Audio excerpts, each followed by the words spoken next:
The Committee of Education and Workforce Development is hereby called to order.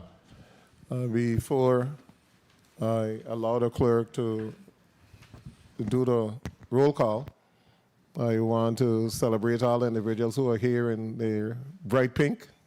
The hall is decked out in pink in awareness and recognition of Breast Cancer Awareness Month. Ladies, remember to do your mammogram. Additionally, SCOVA is also recognized as Domestic Violence Awareness Month. And we've been dealing with a lot of domestic violence issues in the Virgin Islands, which definitely have an impact on our children attending school. So I'm encouraging the community to really refrain from domestic violence and learn to communicate. This is also the end of the first marking period, I think just occurred. So congratulations to all those students who are on the honor roll, and special congratulations to those students who are on the principal honor roll. And I saw that the department just released test scores. I was literally reading it. I got to dig through the data to see the progress that we're making, and definitely know that we are making progress from one to the next, but math is an issue, a tremendous issue that we need to address. I also want to congratulate the St. Croix Federation of Teachers, Local 1826, on your 45th anniversary and this year Teach Conference, which took place on Monday on St. Croix. Congratulations to the union. And also want to shout out to the union that AFT was once the most powerful union in the Virgin Islands, and you need to deal with internal issues in order to keep the power that you once had and in order to protect the rights of the teachers that you're elected to serve. Madam Clerk, can you do a roll call? Yes, Mr. Chair. Senator Dwayne M. DeGraff. Senator DeGraff, absent. Senator Kenneth L. Gittins. Senator Gittins, absent. Senator Maurice C. James. Senator James, absent. Senator Franklin D. Johnson. Here. Senator Johnson, present. Senator Carla J. Joseph. Present. Senator Joseph, present. Senator Avery L. Lewis. Senator Lewis, absent. Senator Kurt A. Ville. Senator Ville, president. Mr. Chair, you have 3 present, 4 absent. Thank you, Madam Clerk. Do you have any correspondence? Yes, Mr. Chair. You may proceed. To the Honorable Kurt A. Ville, Chairman, Committee on Education and Workforce Development, from Avery L. Lewis, Senator, 36th Legislature of the Virgin Islands, Tuesday, October 21st, 2025. Dear Senator Ville, I hope this message finds you well. I am writing to respectfully inform you that I may arrive tardy to the committee meeting scheduled for Wednesday, October 22nd, 2025. Please note that prior to your scheduled meeting, I will be speaking at the VI State Nurses Association Convention on behalf of Senator President Milton E. Potter. I note that the importance of tomorrow's agenda items, and I look forward to weighing in on the discussion upon my arrival. Thank you for your attention and understanding. Best regards, Avery L. Lewis, Senator, 36th Legislature of the Virgin Islands. Please mark Senator Avery Lewis as excused. Yes, Mr. Chair. Any other correspondence? Yes, Mr. Chair. Proceed. October 22nd, 2025, Honorable Senator Kurt A. Ville, Chairman, Committee on Education and Workforce Development, 36th Legislature of the Virgin Islands, Capitol Building, St. Thomas, VI 00802. Dear Senator Ville, please be advised that I will be late in attending the Committee on Education and Workforce Development meeting scheduled for today, Wednesday, October 22nd, 2025, due to a prior commitment. I apologize for any inconvenience this may cause and look forward to participating upon my arrival. Thank you for your understanding. Respectfully, Maurice C. James, Esquire, Senator, 36th Legislature of the Virgin Islands. Please mark Senator James as excused. Yes, Mr. Chair. You have 3 present, 2 absent, 2 excused. Please mark Senator Gittins as present. Yes, Mr. Chair.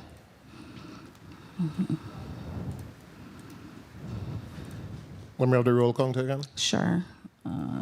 Excused.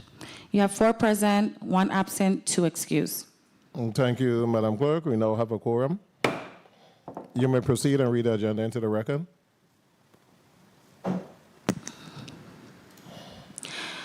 Committee on Education and Workforce Development agenda, Wednesday, October 22nd, 9 a.m., Earl B. Otley, Legislative Hall, Capitol Building, St. Thomas. The committee will consider Bill Number 36-0067, an act amending Title 17 Virgin Islands Code, Chapter 5, by adding a Section 41J requiring the Pledge of Allegiance and the Virgin Islands motto to be recited at the beginning of each school day in public schools, but additionally provides the student may opt out of the resuscitation. Sponsor, the Honorable Alma Francis Heiliger. Invited testifier, Kaiser A. Cowwood, PhD, Chairperson, Virgin Islands Board of Education. Honorable Deanna Wells Hendrington, Ed.D., Commissioner, Virgin Islands Department of Education. Merlene Jones, Ed.D., Principal, Lockhart K-8 School, Virgin Islands Department of Education. Next, Bill Number 36-0069, an act amending Title 17 Virgin Islands Code, Chapter 9, Subchapter 1, Section 82, Subsection A, by changing the age of a child begins at kindergarten from 5 years old to the age of 4 years old. Sponsor, the Honorable Alma Francis Heiliger. Invited testifiers, Kaiser A. Cowwood, PhD, Chairperson, Virgin Islands Board of Education. Honorable Deanna Wells Hendrington, Ed.D., Commissioner, Virgin Islands Department of Education. Merlene Jones, Ed.D., Principal, Lockhart K-8 School, Virgin Islands Department of Education. Honorable Avril George, Commissioner, Virgin Islands Department of Human Services. Honorable Justa Y Encarnacion, Commissioner, Virgin Islands Department of Health. And lastly, Bill Number 36-0080, an act amending Title 17 Virgin Islands Code, Chapter 5, mandating a daily morning exercise routine for students in all public schools in the Virgin Islands. Sponsor, the Honorable Alma Francis Heiliger. Invited testifier, Kaiser A. Cowwood, PhD, Chairperson, Virgin Islands Board of Education. Honorable Deanna Wells Hendrington, Ed.D., Commissioner, Virgin Islands Department of Education. Merlene Jones, Ed.D., Principal, Lockhart K-8 School, Virgin Islands Department of Education. Honorable Justa Y Encarnacion, Commissioner, Virgin Islands Department of Health. Brian Young, MD, Pediatrician, Partners for Kids. And Vincent Roberts, Commissioner Designee, Virgin Islands Department of Sports, Parks, and Recreation. This concludes the reading of the agenda, Mr. Chair. Thank you, Madam Clerk. We're now going to consider the first bill, which is Bill Number 36-0067. I'll give the invited testifiers on that bill an opportunity to put the name and title on the record, beginning here on St. Thomas from the Board of Education. You may proceed with name and title.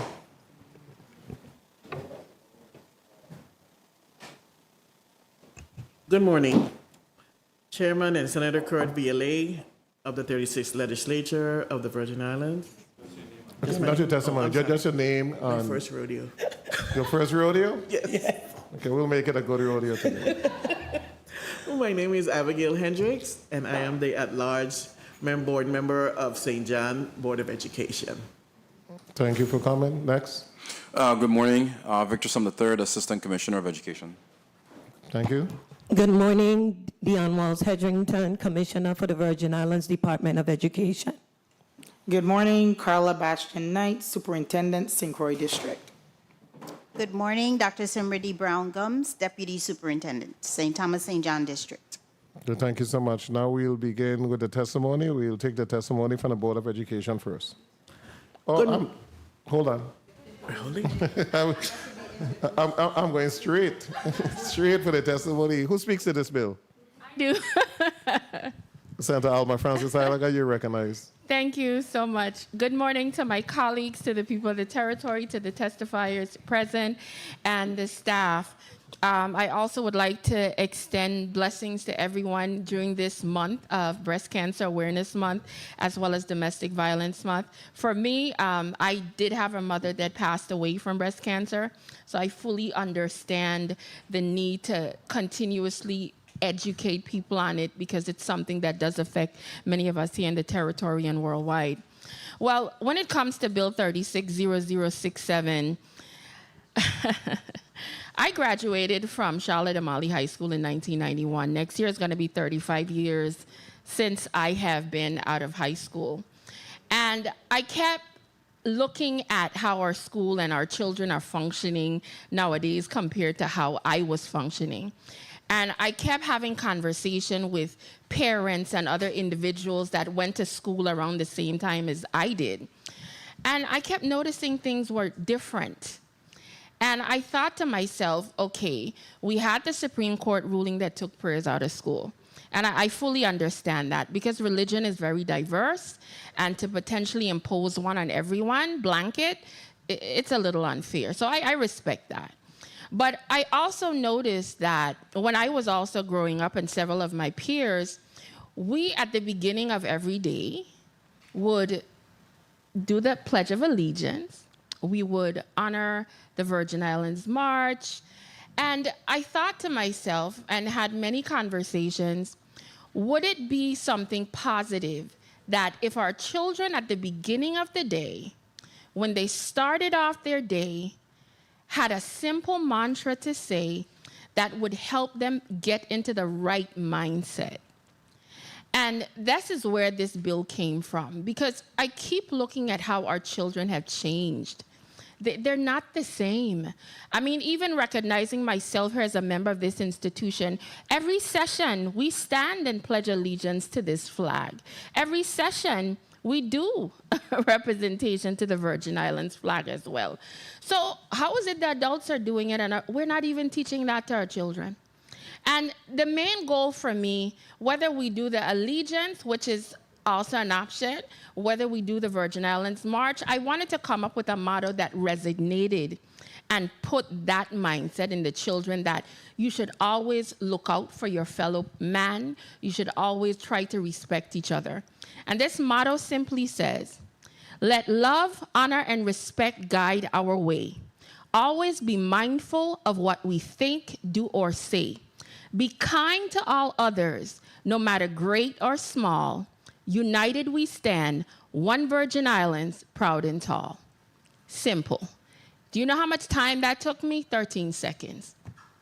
So for us to implement something that's going to take 13 seconds of our children's time to potentially set their mindset at the beginning of the day with something that they could potentially memorize and say, hey, when I'm going to get into that fight, I remember this motto. If I'm going to start that argument, is it fair and right to my fellow student? And that's all I'm trying to do. I am always open to dialogue. I'm always open to potential amendments because anything I put forward is never for me. It is always for the betterment of our territory. So I hope that everyone who has testimony today, I'm open to the conversation. I'm open to potential amendments. And at the end of the day, this is for our children because these children are going to grow up and be the very same adults that are going to be leading this territory. Thank you very much, Mr. Chair, for the time. Thank you, Senator, for that introduction. We'll now go to the testimony, beginning with the Board of Education. Good morning, Chairman and Senator Kurt A. Viale of the 36th Legislature of the Virgin Islands, Committee on Education and Workforce Development. Other esteemed members of the committee, legislative staff, fellow stakeholders, and the listening and viewing audiences. I am the St. John at-large member, Abigail Hendricks Kagan, representing Dr. Kaiser A. Calwood, Chairman of the Virgin Islands Board of Education, and our esteemed member, alongside Sandra Bess, Executive Director, and Kimberly Giroux, Associate Executive Director, who are in the chambers for additional support. I thank you for the opportunity to provide testimony on Bill number 36-0067, an act amending Title 17 Virgin Islands Code, Chapter 5 by adding a Section 41J requiring the Pledge of Allegiance and the Virgin Islands motto to be recited at the beginning of each school day in public schools, but additionally provides that students may opt out of the recitation. The Virgin Islands Board of Education affirms the importance of fostering civic pride and respect for both our nation and our territory. We understand the legislative intent to instill discipline, unite, and tradition. However, as stewards of education and protectors of students' rights, we must respectfully We must respectfully oppose the bill as drafted. First, this proposal creates an undue burden through legislation. The recitation of civic pledges and mottos is not properly suited for codification into law. Matters of daily classroom activity should be guided by school policy and educational practice, not legislative mandate. This bill ventures into areas best left to educators and administrators, not legislators, particularly when the outcome can be achieved through encouragement, not compulsion. Second, it is important to note that the Virgin Islands does not have an officially adopted motto in its code. We ask plainly who decided upon this motto and on what authority. If a motto is to be recited daily by our children, then it should first be subject to public vetting, legislative adoption, and cultural consensus. Without such legitimacy, requiring its recitation places schools and students in a precarious position. Third, our teachers do not need additional mandates. Teachers are already navigating complex instructional demands, managing classrooms, meeting benchmarks, and striving to close achievement gaps. Adding statutory requirements for daily recitations, however noble the intent, diverts valuable time and focus away from instruction, which is the primary purpose of education. Fourth, we must remember that schools already begin with the Pledge of Allegiance in many cases. To layer another compulsory recitation risks redundancy without clear added value. More importantly, we must always think about the rights of students. The Supreme Court of the United States in West Virginia State Board of Education versus Barnett, 1943, made it clear that no student can be compelled to salute or pledge allegiance against their conscience. This bill, if not carefully constructed, threatens to encroach on these long protected rights. The board urges consideration of the unintended consequences.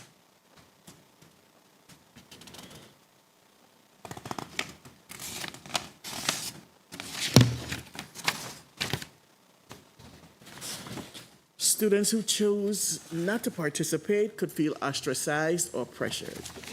Teachers may be left without clear guidance on how to respect those rights, opening schools to legal challenges. Daily rote repetition without civic education risk rendering the exercise hollow rather than meaningful. We must state clearly, we do not oppose patriotism. We do not oppose unity, but legislation should not be used as a mechanism to dictate what is best achieved through education, inspiration, and voluntary commitment. As Aristotle wisely said, educating the mind without educating the heart is no education at all. And as John Dewey reminded us, education is not preparation for life. Education is life itself.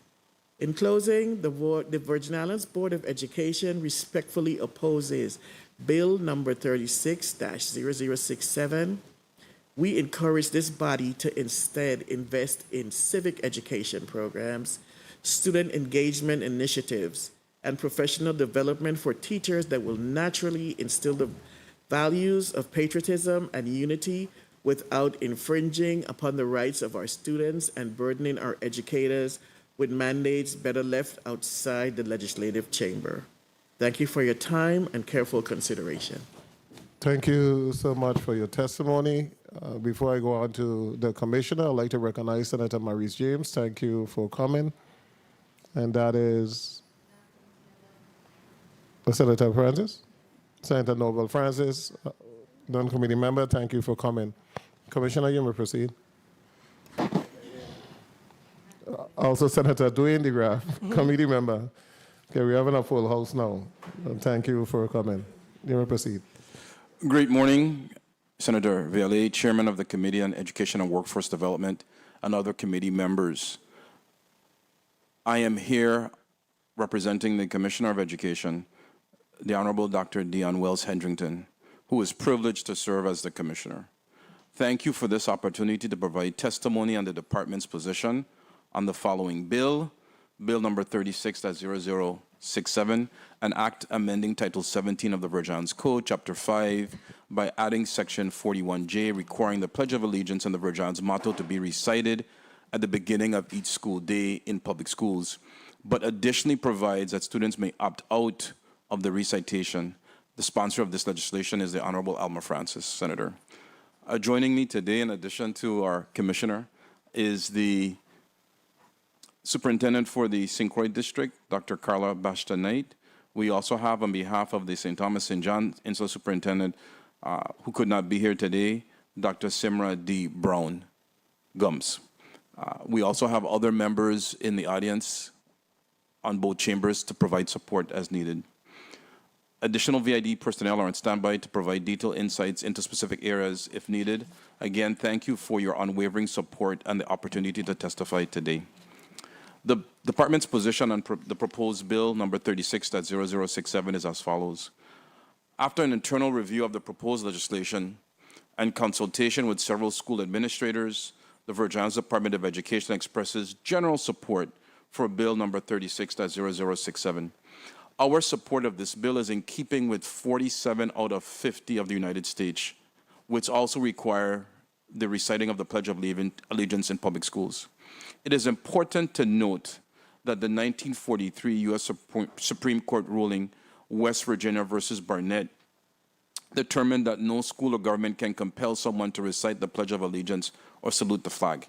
Therefore, the department proposes that clear exemptions for students or staff who wish to opt out be included in this bill. The department posits that Section 41J, the reciting of the Virgin Islands motto, is in keeping with Title 17, Section 41C of the Virgin Islands Code, requiring the inclusion of Virgin Islands and Caribbean history in all grades. The department would also respectfully suggest including the Virgin Islands March as part of public school morning activities and would augment the inclusion of Virgin Islands history and tradition as stipulated by law.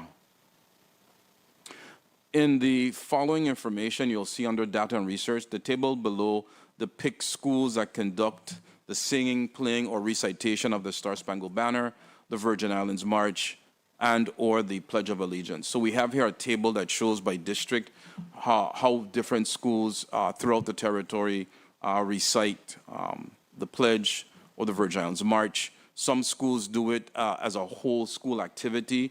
Some schools do it within classes. It is a daily morning assembly in many schools, or a part of a daily morning assembly in many schools. Some schools do it twice a week. Some schools do it not at all. But most particular elementary schools are involved in the recitation of the pledge, the singing of the Star-Spangled Banner, and the Virgin Islands March. The anticipated benefits or adverse effects. While the intent of such a policy may be to promote unity, respect, and civic understanding, its implementation must be handled with care to avoid infringing on students' rights or alienating those with differing beliefs. Requiring the recitation of the Pledge of Allegiance and the Virgin Islands motto at the beginning of each school day in public schools can promote, encourage, and foster a sense of unity, belonging, and civic identity, particularly within the Virgin Islands community. It also helps establish a routine that sets a positive tone for the school day.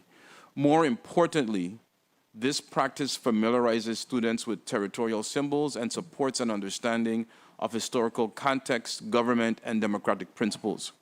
Additionally, it provides an opportunity for cultural affirmation, and the Virgin Islands motto reflects local heritage, pride, identity unique to the territory. The policy may also have adverse effects. Students who choose to opt out may face bullying, peer pressure, or social isolation, and could be unintentionally labeled as unpatriotic or disrespectful. In such environments, students may not feel fully free or empowered to exercise their right to opt out. Moreover, some students or families may object to pledging allegiance or reciting mottos on religious, political, or cultural grounds, potentially leading to the marginalization of students from diverse backgrounds. Required cost and resources. The department anticipates no new fiscal appropriation or significant resources will be required to implement the requirements of Bill number 36-007. The proposed activities reciting the Pledge of Allegiance and the Virgin Islands motto can be absorbed into the existing framework of the daily school schedule, utilizing existing school public address systems or classroom procedures. The primary resources needed will be administrative and communication-based, requiring staff time to develop and distribute clear, updated policy guidance to all school administrators and personnel. This guidance must ensure consistent implementation while unequivocally protecting the legal rights of students and staff to opt out, thereby mitigating any potential adverse social effects noted above. Any minor needs, such as ensuring all schools have a standardized audio recording of the Virgin Islands March, if the department's suggestion to include is adopted, are anticipated to be negligible and manageable with existing operational budgets. In closing, on behalf of the department, I respectfully urge careful consideration of our position as outlined in the testimony. The department remains steadfast in its mission to ensure that every decision made ultimately benefits the students, educators, and families we serve. We look forward to working collaboratively with you and your colleagues to advance legislation that strengthens our educational system and supports the long-term success of our territory. Thank you once again for your leadership and for the opportunity to provide this testimony. The department's leadership staff, to include the Commissioner, stand ready to answer any questions regarding the testimony and to provide any additional information or clarification as needed. Thank you for your testimony. Colleagues, we're going to go directly to a round of questioning, a 3-minute round. We'll begin with Senator Franklin D. Johnson.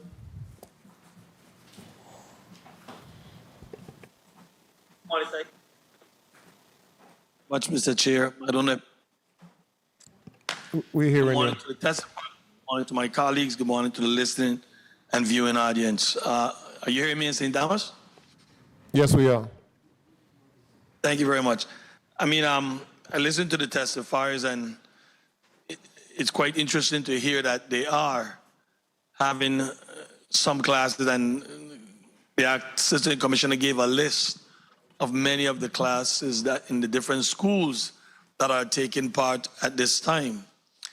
So I really don't have a lot of questions. After I heard that, I felt even proud to know that we are doing it, because I too, when I was growing up, we did our pledge to the flag and we did the Virgin Island March. So I'm proud to hear that a lot of classes are doing it. And I do support some of what they say.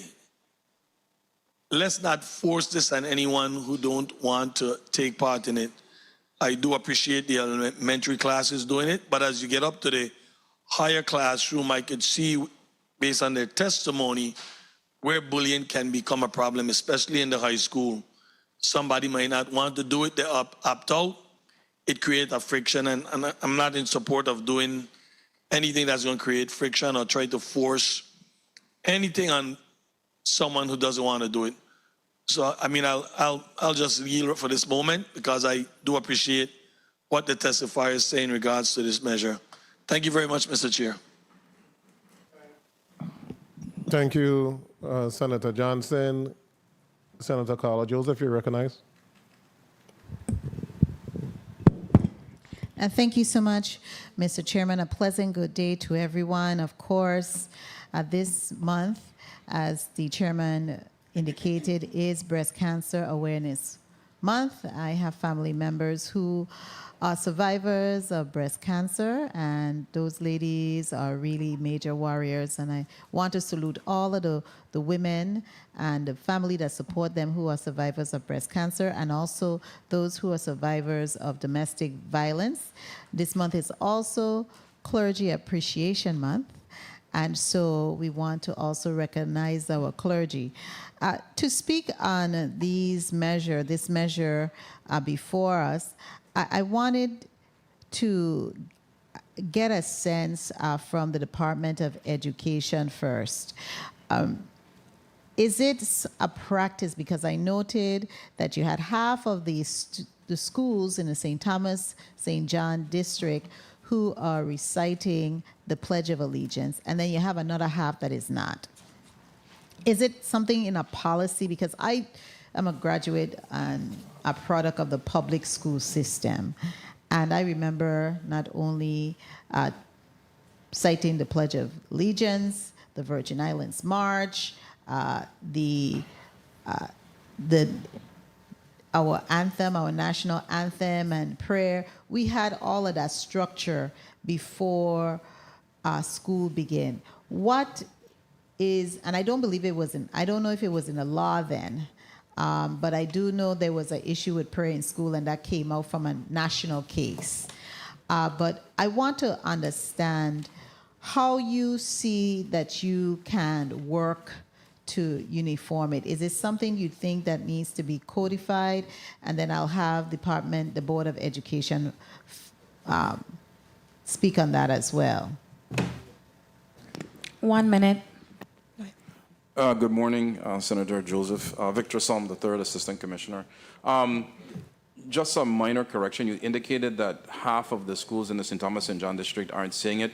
If you look at the table on page 5, you will see a listing of every school that recites either sings the Star Spangled Banner or recites the Virgin Islands March. And with the exception of Lockhart K-8 and perhaps Alamala, who we didn't get information from timely, 30 seconds.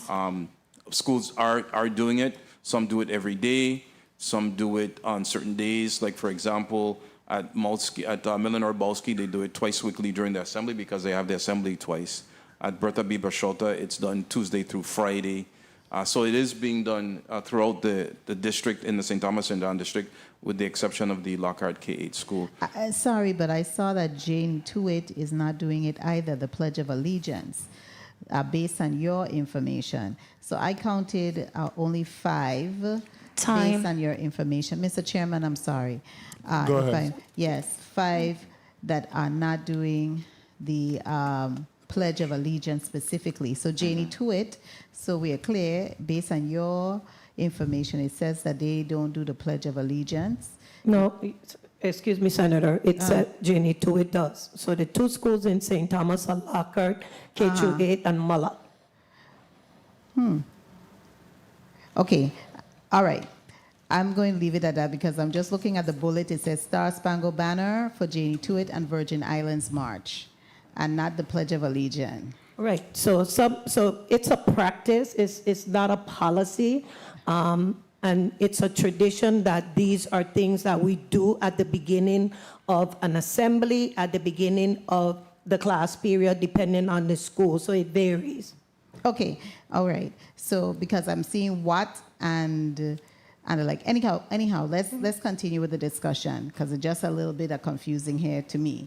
But so you're saying that they have the option of doing it. Correct, it's a practice, it's not a policy, and it's not mandated by the department. Okay. Ms. Abigail Hendricks Kagan, what is causing the department, the Board of Education, to look at not supporting this as codified and mandated and required? Because it does say in the bill that it allows for persons here in Section 1B, it allows for students to opt out of participating in the recitation for personal, religious, or philosophical reasons without any penalty. Well, the board feels like the recitation of civil pledges and mottos is not properly suited for codification into law. We also feel like the proposal creates undue burden through legislation. Okay, understood. And I appreciate that. Thank you so much, Mr. Chairman, Thank for you. the time. Thank you, Senator Joseph. Point of information, Senator Francis Ilaga. Thank you so much, Mr. Chair. I just wanted to put on the record in regards to the opt-out. There's a reason why we had to put that in there for constitutionality reasons. There were a previous court case that did happen, even though we have all of these states, 47 plus and different, require your children to do the Pledge of Allegiance, etc. The opt-out was needed because some parents had the opportunity to sign off and opt their children out. So we did not want to draft a legislation that forced everyone, it would have been unconstitutional. So that's why it was in there. And why we did not develop it, we were leaving that as an opportunity to the commissioner's office to develop the policy as to how those students would get that paperwork or whatever to the parent, however you guys chose to do it. But we gave the option in there, and you guys will decide that policy. Thank you so much, Mr. Chair. Thank you, Senator Francis Heilaga. The 1943 U.S. Supreme Court ruling, West Virginia versus Barnett, determined that no school or government can compel someone to recite the Pledge of Allegiance or salute the flag. There's also some case history in which a teacher in Texas was sued and a $90,000 settlement was paid because the teacher made the students write the Pledge of Allegiance. So just putting that out there. What prohibits the department from just making it a policy instead of having to codify it? Nothing. Okay. Thank you so much. Senator Kenny Gittens, do you recognize? Is there? No. Senator Mary James?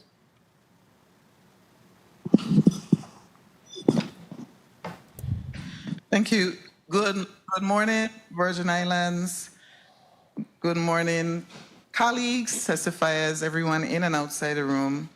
Of course, my biggest concern is Constitution and the violation of the constitutional amendments, you know, the freedom of the First Amendment and the 14th Amendment. And as the chair just cited, the West Virginia State Board of Education versus Barnett, my other concern really is that we already have such an issue with bullying in schools. And I am concerned about children being pressured, bullied by other students. I'm also concerned about the ability of, and when I say ability, I mean giving the teacher that responsibility to explain to other students that one student can in fact dissent from stating the Pledge of Allegiance. And the other, the motto and all the other. I think, well, let me just say this. I actually believe that saying the Pledge of Allegiance, singing the songs, the VI March, I actually will agree with the proponent and the sponsor of this bill that it really raises and increases national pride. And I say that because when my children were younger and we would go to Aruba for bowling tournaments, right before the tournament, the entire audience, all the people of Aruba would just get up and just start to sing this song, and I felt like, wow, if the people of the Virgin Islands would just do the same thing at any event, and this was a tournament. But I am torn between promoting national pride and unity 30 seconds. and also the constitutional challenges that we would face if a parent believes that their child is being unduly pressured in school. So I'm conflicted on this one, I will admit. I don't know yet how I'm going to vote. Thank you, Mr. Chair. Time. Thank you, Senator James. Point of information, Senator Heilaga. Thank you. Okay. Please recognize Senator Heilaga, Mike. Thank you so much. I just wanted to ask the point of information to the Commissioner of Education. Currently, with so many schools already reciting the Pledge of Allegiance, Star Spangled Banner, Virgin Islands March, is every student doing it, or do they have the option to opt out currently? They have the option to opt out. Exactly. So based on your reading of my legislation, does my option to opt out also fall in line from your understanding, giving those students the constitutionality because it currently exists? And have you seen any records of bullying for those students that choose not to do it currently? So for that question, I would refer that to the superintendents who work with the schools on a regular. Thank you. Morning. Senator Bash, Superintendent Bastian Mike, we don't want to give you a pay cut, don't worry. Dr. Bastian Knight, Superintendent, St. Croix District. We currently have no incident reports that reflect such bullying as a result of failure or opting not to participate in reciting the pledge. St. Thomas? Good morning. I have not seen or heard of any bullying with specifically students not responding to stating the Virgin Islands March, but I have seen individuals who are strong in their religion step aside and not recite. Exactly. They opted out. Thank you so much. Have the question ever been asked at any school as to whether or not any bullying have taken place for that specific recitation? No. Okay. In gathering the information for today's testimony, we did query the administrators and those individuals who lead the reciting of the Pledge of Allegiance, and we did not receive any indicators that we should not support. Okay, thank you. Just want to put a scenario on the record that I have encountered as a high school principal. Individuals who join the armed forces and go away for service, when they join a special unit, the armed forces send a representative from the mainland to the high school, and they do a thorough review of that particular student. They pull the cumulative folder, they look at all the records inside, they meet with teachers, they meet with the administrator of the school, and the one question that always stood out to me was, did this student in any way disrespect the United States or the flag of the United States of America? And if you said yes, the student was disqualified from moving on. My worry, and I'm just putting it out there, I'm not in a debate, I'm just telling you facts as to what took place. My worries are students who are opting out in elementary school are opting out because of the parents' belief. And as they move on, they're opting out because of the parents' belief. And a child could become 18 years old, and now they have their own belief and they want to join the armed forces, and they're saying that I want to move on in this particular direction. And that one little incident could come back to harm them. Whether we want to acknowledge or don't acknowledge, it could come back to harm the student as an adult as they move on, especially if there's an opt-out document in a cumulative folder. They would automatically not move on to that sensitive area that they want to go to. So I'm just putting that out there. Senator Gittins, you're recognized.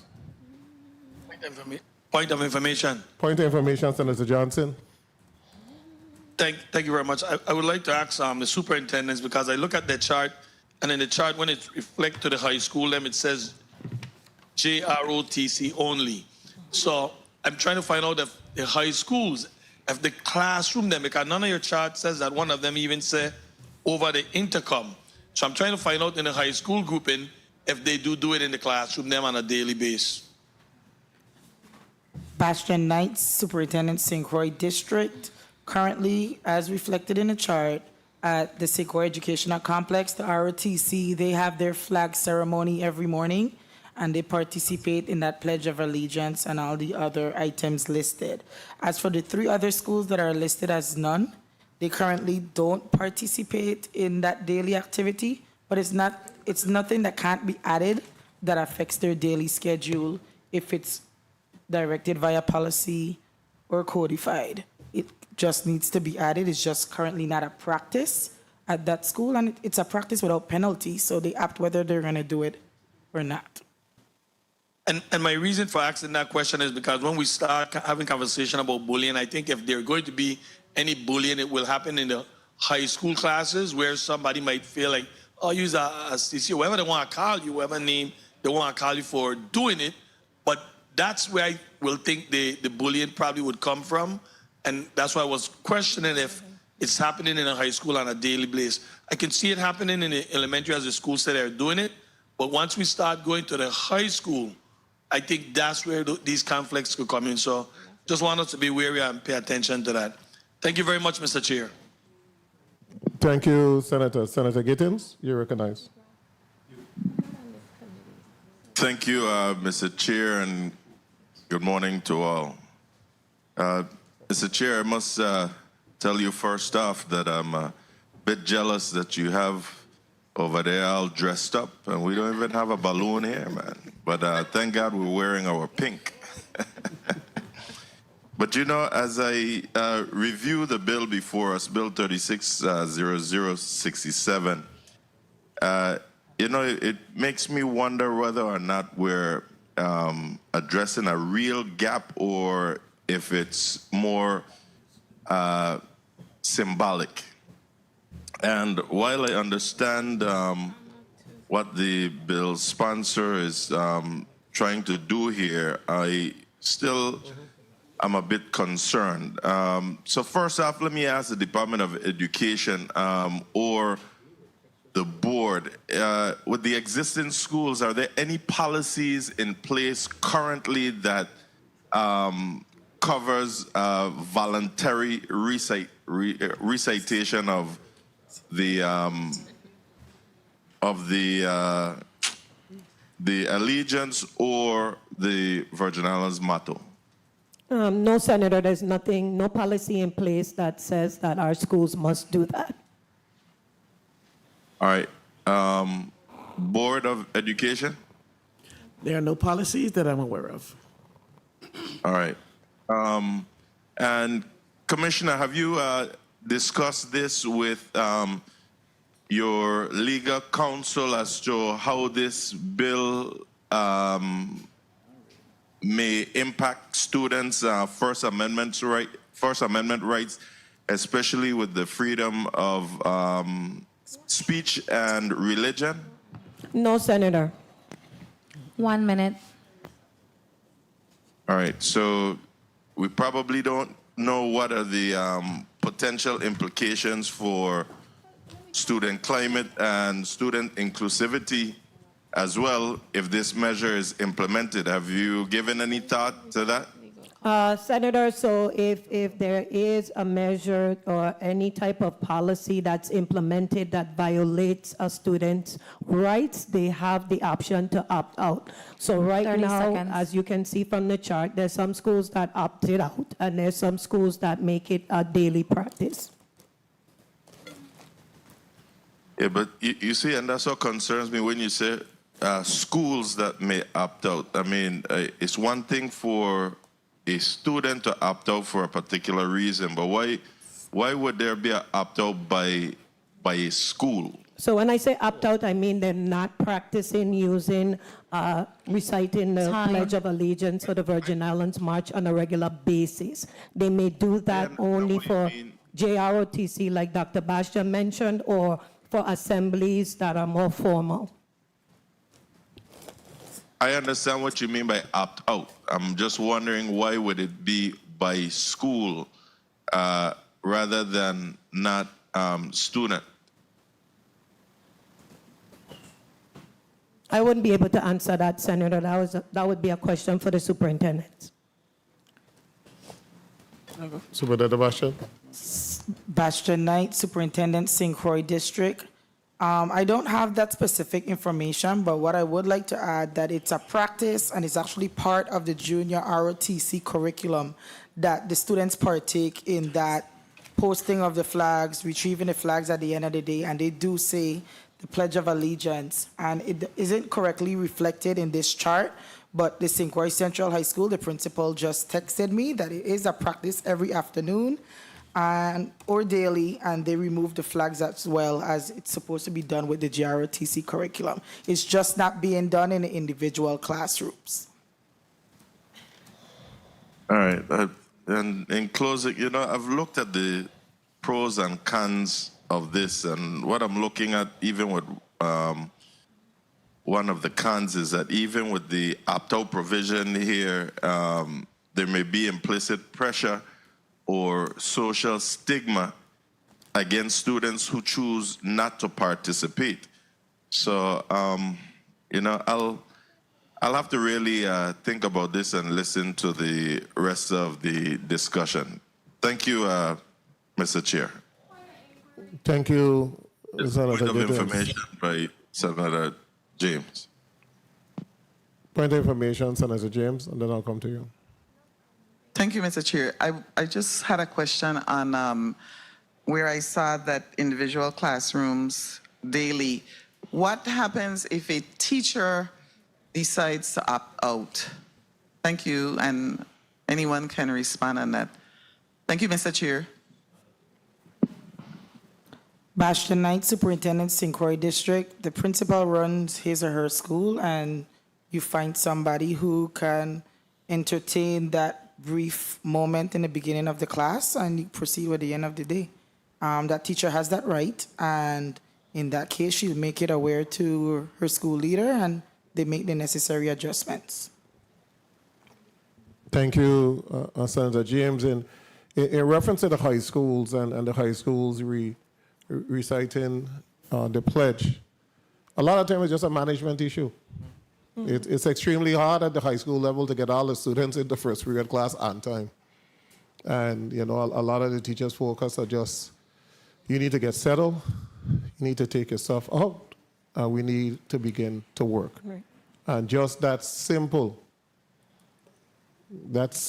item is time consuming.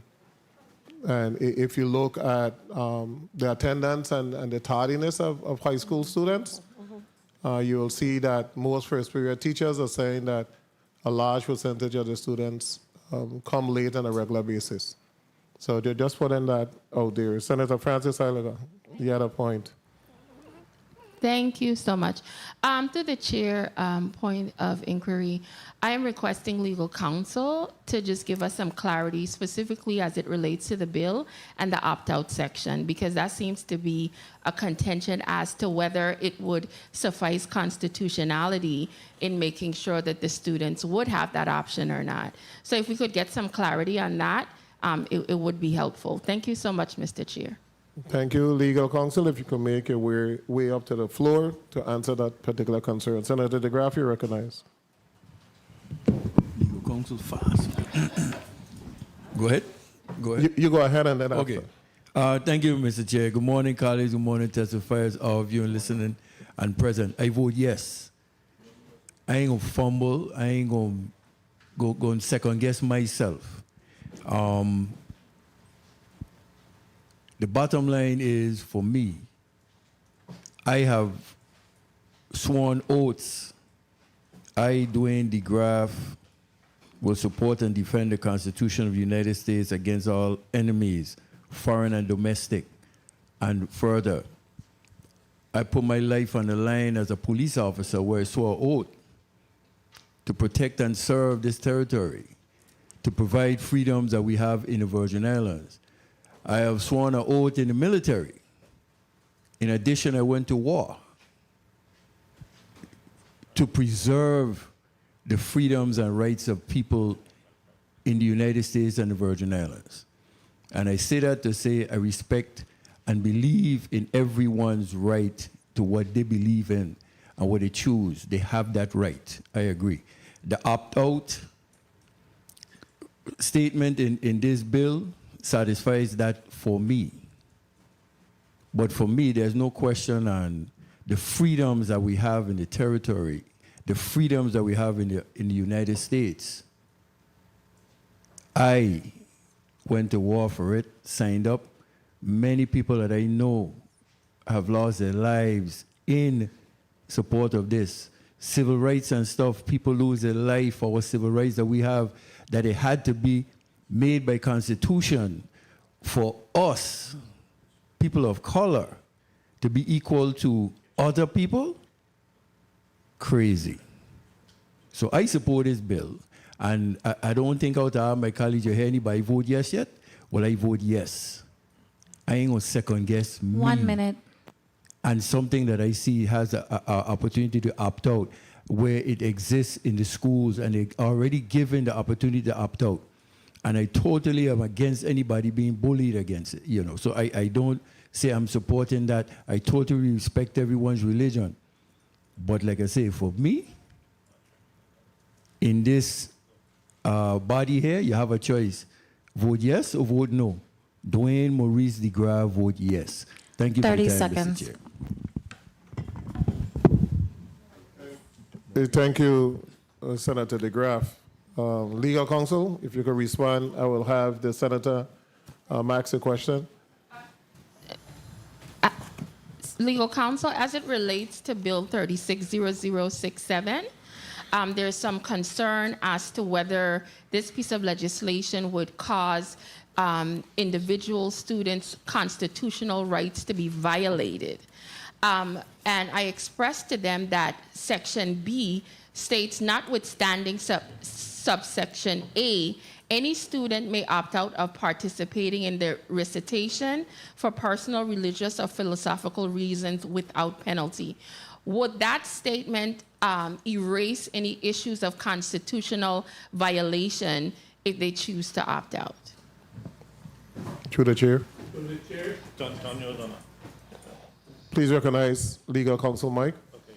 Through the chair to Senator Alma Francis Heiliger. The second part of the proposed legislation does not really accomplish that a clear intent that there is a way out. Because the bill itself, reading the first part of it, emphasizes that they must recite. So if somebody overlooks the second part, they are left with the impression that they have to. So it's in the formatting of the legislation that to me is a concern going forward. Okay, just for clarity, the constitutionality was one of my major points that I needed cleaned up when I requested legal counsel for this drafting. So are you stating that we should include the way they should opt out in the legislation? Because the reason why we didn't give that is because we wanted to leave it up to the commissioner's office and the Department of Education to decide on that policy. Are you suggesting we should outline how that opt-out is for further clarity? Through the chair to Senator Francis, perhaps if you take out the word must and you put in may, that will give a clear intent at the beginning that there is no mandatory necessity to recite the pledge or whatever it is that you have written here. Okay. Well, thank you for that clarity. Thank you so much, legal counsel. Board superintendent, does certain schools have a motto that they recite? Yes.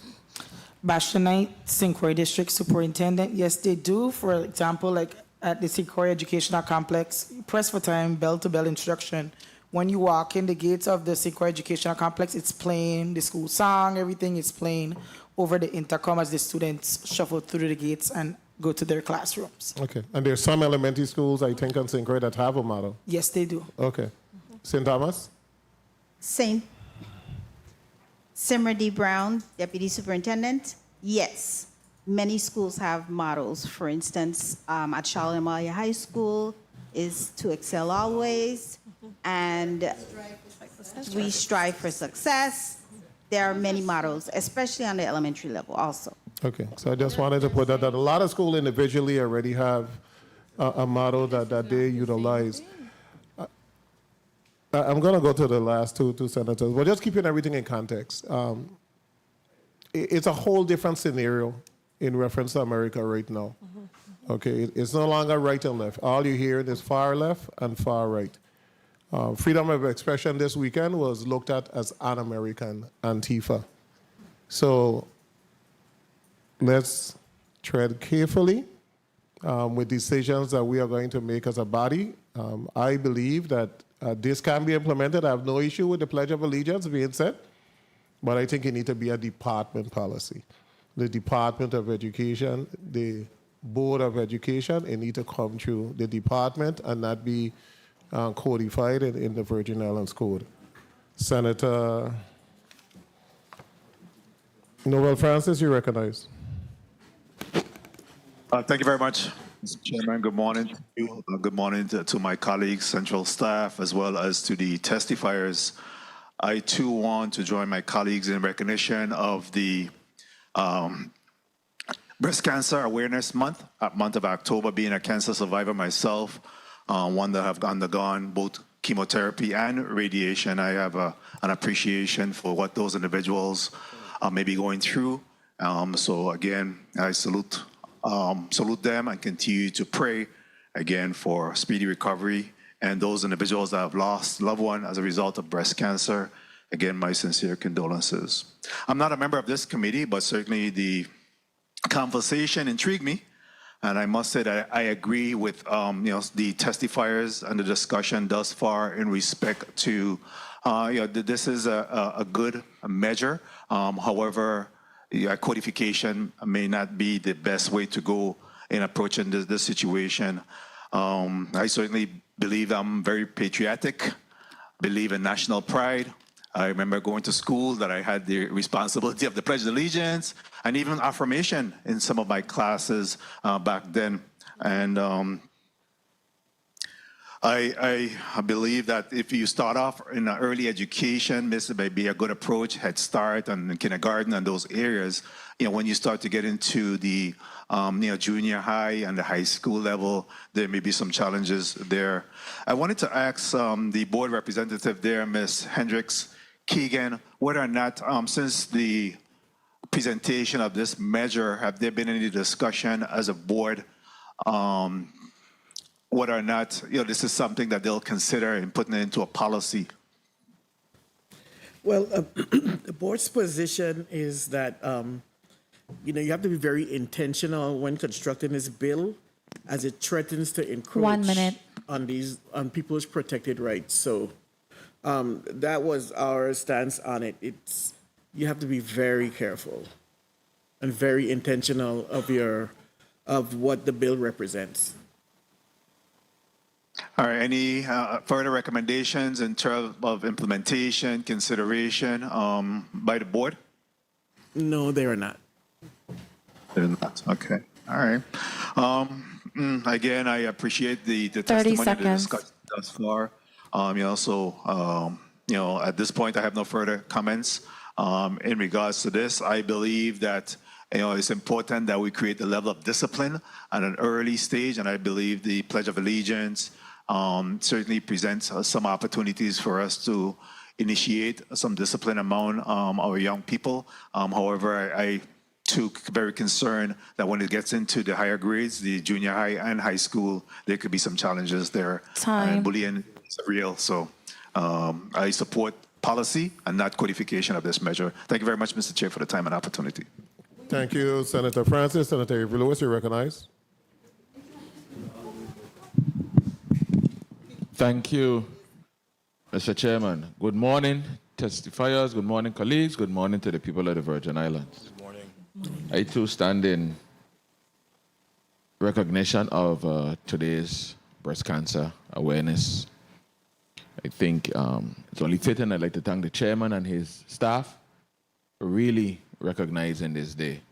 And I mean, all the agencies that participated, Department of Health and so forth, everybody who had a walk, Department of Education, all those, everybody who recognized these different proclamations and so forth. As an I don't like to say former, as an educator, let me just talk about my history.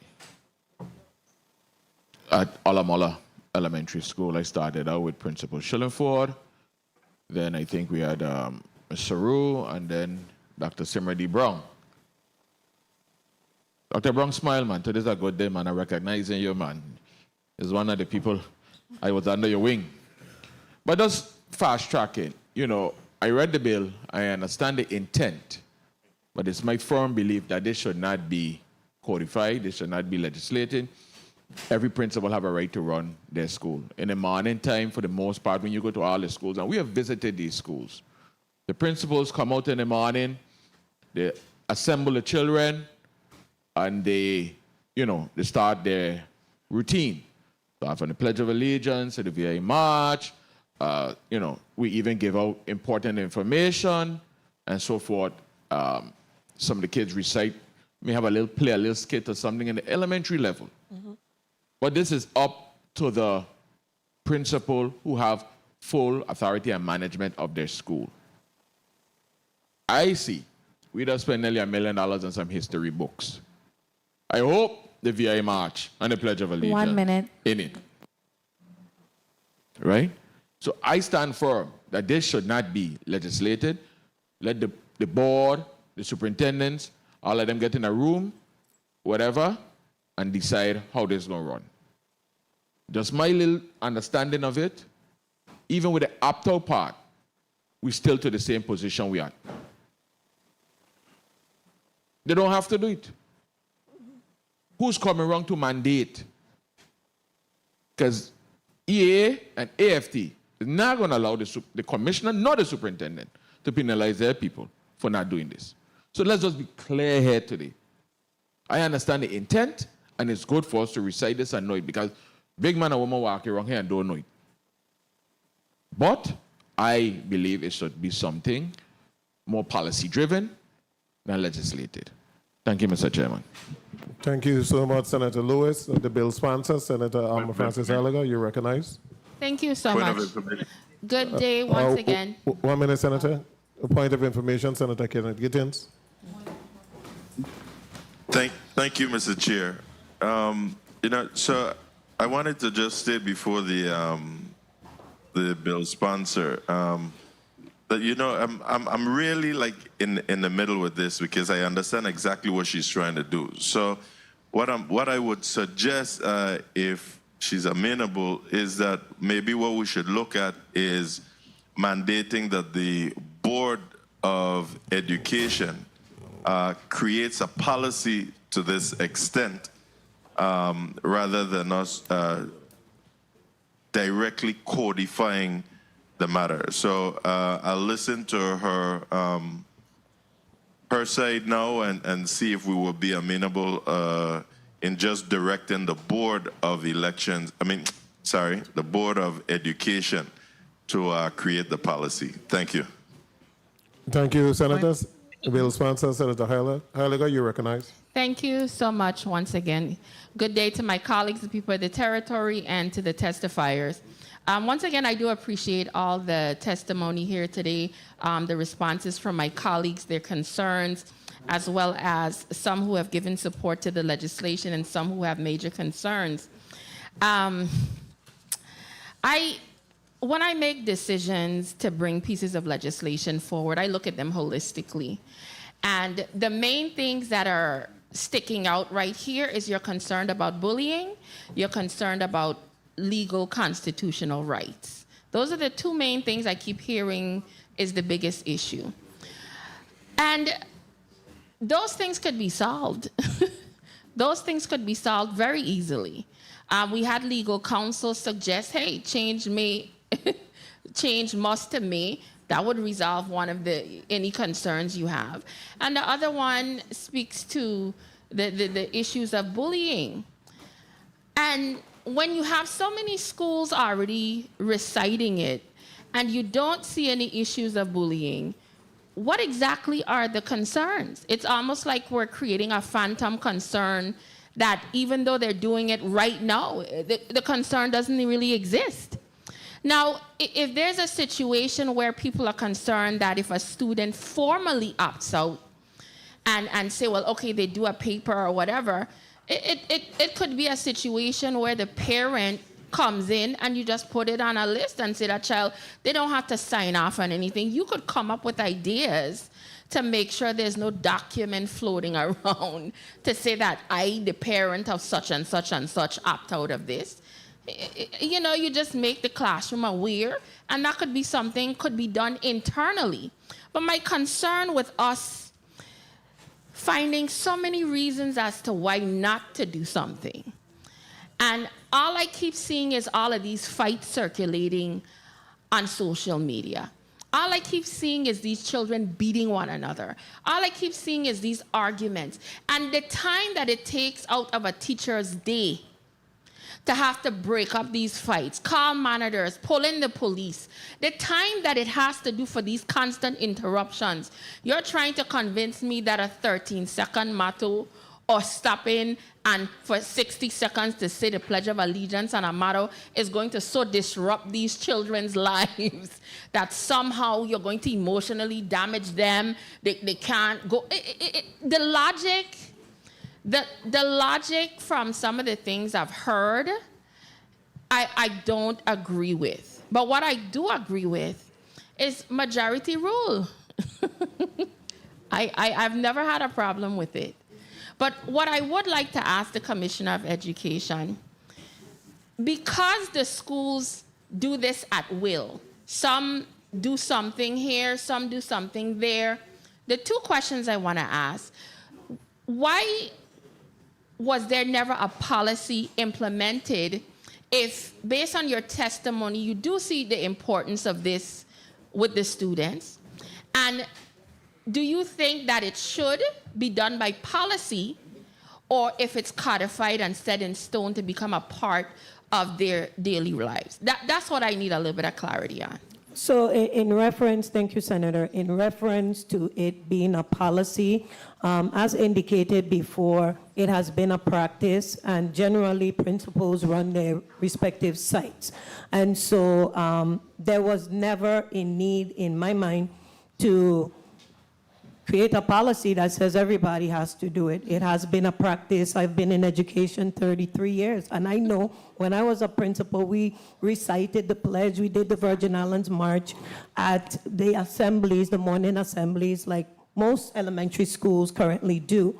Now, do I think it needs to be a law? Not necessarily. Okay. It needs to be a policy. And the policy, as indicated before, can come from the Board of Education. It doesn't matter where it comes from, but it may be time for a policy to be put in place because the practice seems a little bit distorted in terms of how many schools are doing it. So for me, it could be a policy from the board that says this is what we should do, and then we implement whatever the policy is. So that's my take on it. Thank you so much for that. So as one of my colleagues suggested that the bill could be amended to allow for the Board of Education to create that policy, which would be then disseminated across the entire United States Virgin Islands in unison, so it won't be some doing it, some not doing it, etc. But one of the things that they expressed is they don't support doing it at all. So to mandate and ask them to do something that they're clearly saying they don't care to do. Now, we as legislators can do that, and I'm hopeful they will follow the law. But do you see if the bill was amended to, instead of this becoming a situation where the Department of Education would take the helm versus the Board of Education creating a policy, would it be a situation of you guys just executing the law versus still holding on to your stance? Well, majority rules, like you stated. So if it's presented to the board and we vote, depending on which way the vote goes, then we would adhere to the policy. Okay, so we could draft a law to put it in you guys' hands. It's negotiable. Oh, okay. Well, thank you so much for your thoughts on that. I just want to quickly wrap up. Oh, my time is up? Oh, I wasn't sure. Your time was up, but go ahead and wrap up. Well, I just want to quickly wrap up and say thank you to everyone that came. And this is what bills do. When we bring them forward to the public, we have a dialogue. And through these conversations, they could either be amended or further developed. So with the dialogue that we've had here with my colleagues along with you guys, I could see where we could improve it to make sure that it's standardized across the United States Virgin Islands, because I think our children have an opportunity to not only understand repetitive as well as respect of each other. That could even help how they go through their entire day and make sure that they have a better education and not take away from some of these unfortunate incidents that we continuously see throughout the schools. We want better human beings in our territory, and if these types of policies and laws will do so, I am willing to push them forward. So thank you very much. Thank you. Point of information. Senator Alma Francis. I got a point of, before I go to the point, Member Hendricks, laws are not negotiable. If the legislature mandate that this is what the board need to do, the board need to do it. The board can't have a vote and say they're not going to do it. So the laws of the legislature, exactly that, laws. It's not debatable, it's not negotiable, it's just something that needs to take place once that measure passed. Senator Maurice James, you recognize. Thank you, Mr. Chair. That's right. Final, thank you. I just want to first of all thank legal counsel for showing where there is a violation with the Constitution, and I'm glad that the sponsor sees it, because it says all public school students must, and that was my concern. You know, at times I try to be very diplomatic here in the Senate, but I appreciate legal counsel's pointing out the inconsistency. I also want to ask the superintendent, well, I believe it's the superintendent.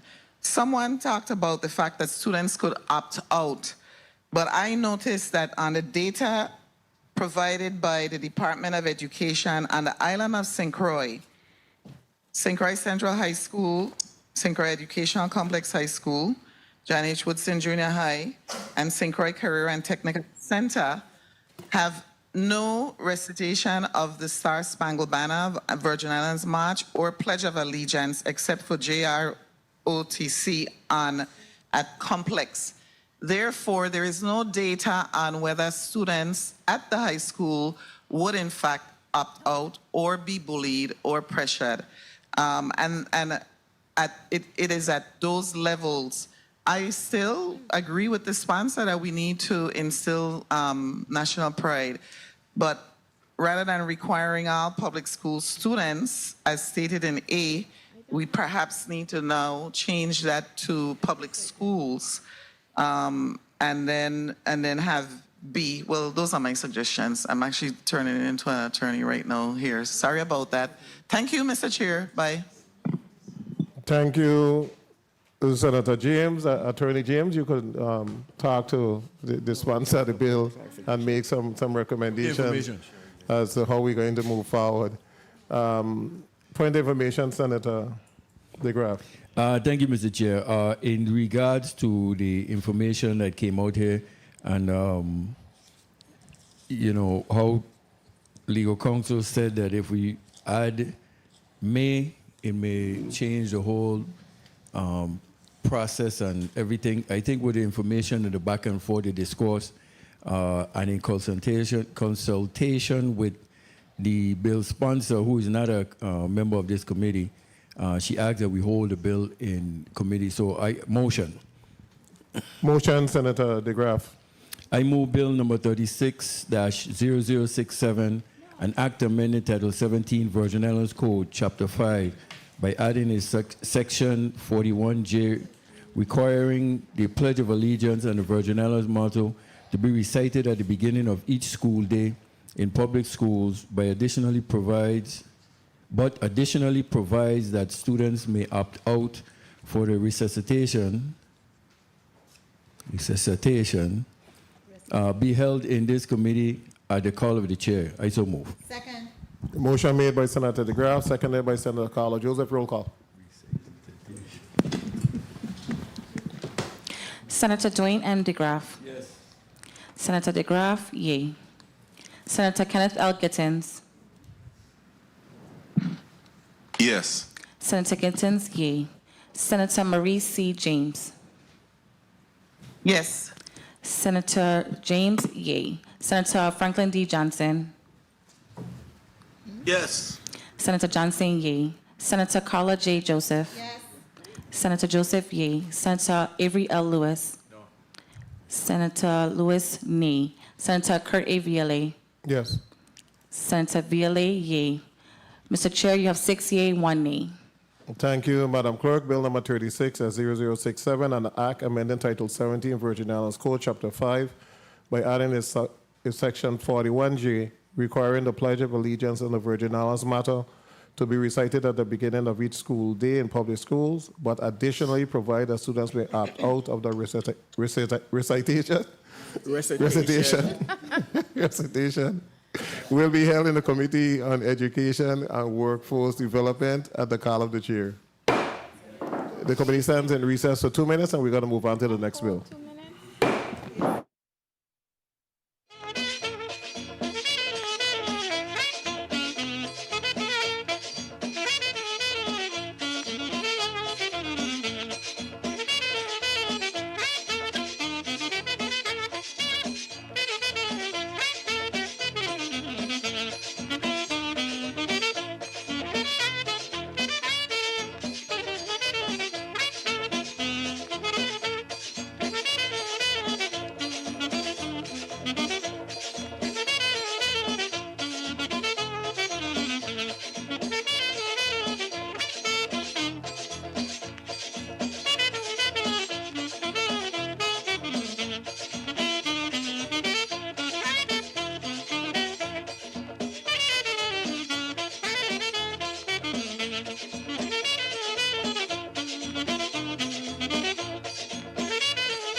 The Committee of Education and Workforce Development is back on the record.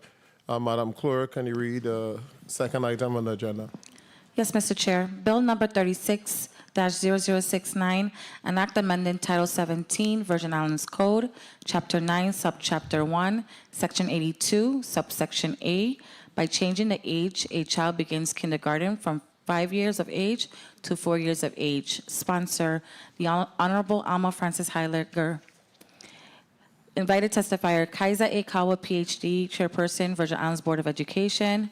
Honorable Deanne Wells Hendrickton, Ed D., Commissioner, Virgin Islands Department of Education. Marlene Jones, Ed D., Principal, Lockhart K-8 School, Virgin Islands Department of Education. Honorable Avril George, Commissioner, Virgin Islands Department of Human Services. And Honorable Justa Y. Encarnacion, Commissioner, Virgin Islands Department of Health. This concludes the reading of this block. Thank you, Madam Clerk. Those new individuals who just came into the well, who didn't have an opportunity to put the name and title on the record, I'm going to allow you at this time. To my left here, left and right. Oh, let's start with Assistant Commissioner. Good morning, Nicole Cragwell-Sims, Assistant Commissioner, Virgin Islands Department of Health. Thank you. Next. Recognize the mic in there. Go ahead.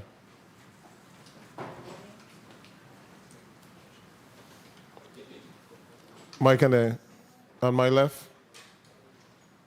Try it again. Okay, let me go to. Good morning, Carla Benjamin, Assistant Commissioner, Virgin Islands Department of Human Services. Okay, thank you. On St. Croix. Ruben Malloy, Assistant Commissioner, Virgin Islands Department of Health. Thank you. Next. Morning. Makish Taylor-Jones, Chief Legal Counsel, Virgin Islands Department of Health. Good morning, Janice Valmon, Deputy Commissioner, Department of Health. Okay, let's try it again. Good morning, Janice Valmon, Deputy Commissioner, Department of Health. Oh, no, I got you, Ms. Valman. It's just, so we're going to move you to right next to Assistant Commissioner Sims. And while you're moving, who speaks to this bill? I do. You recognize Senator Alma Francis Heiliger.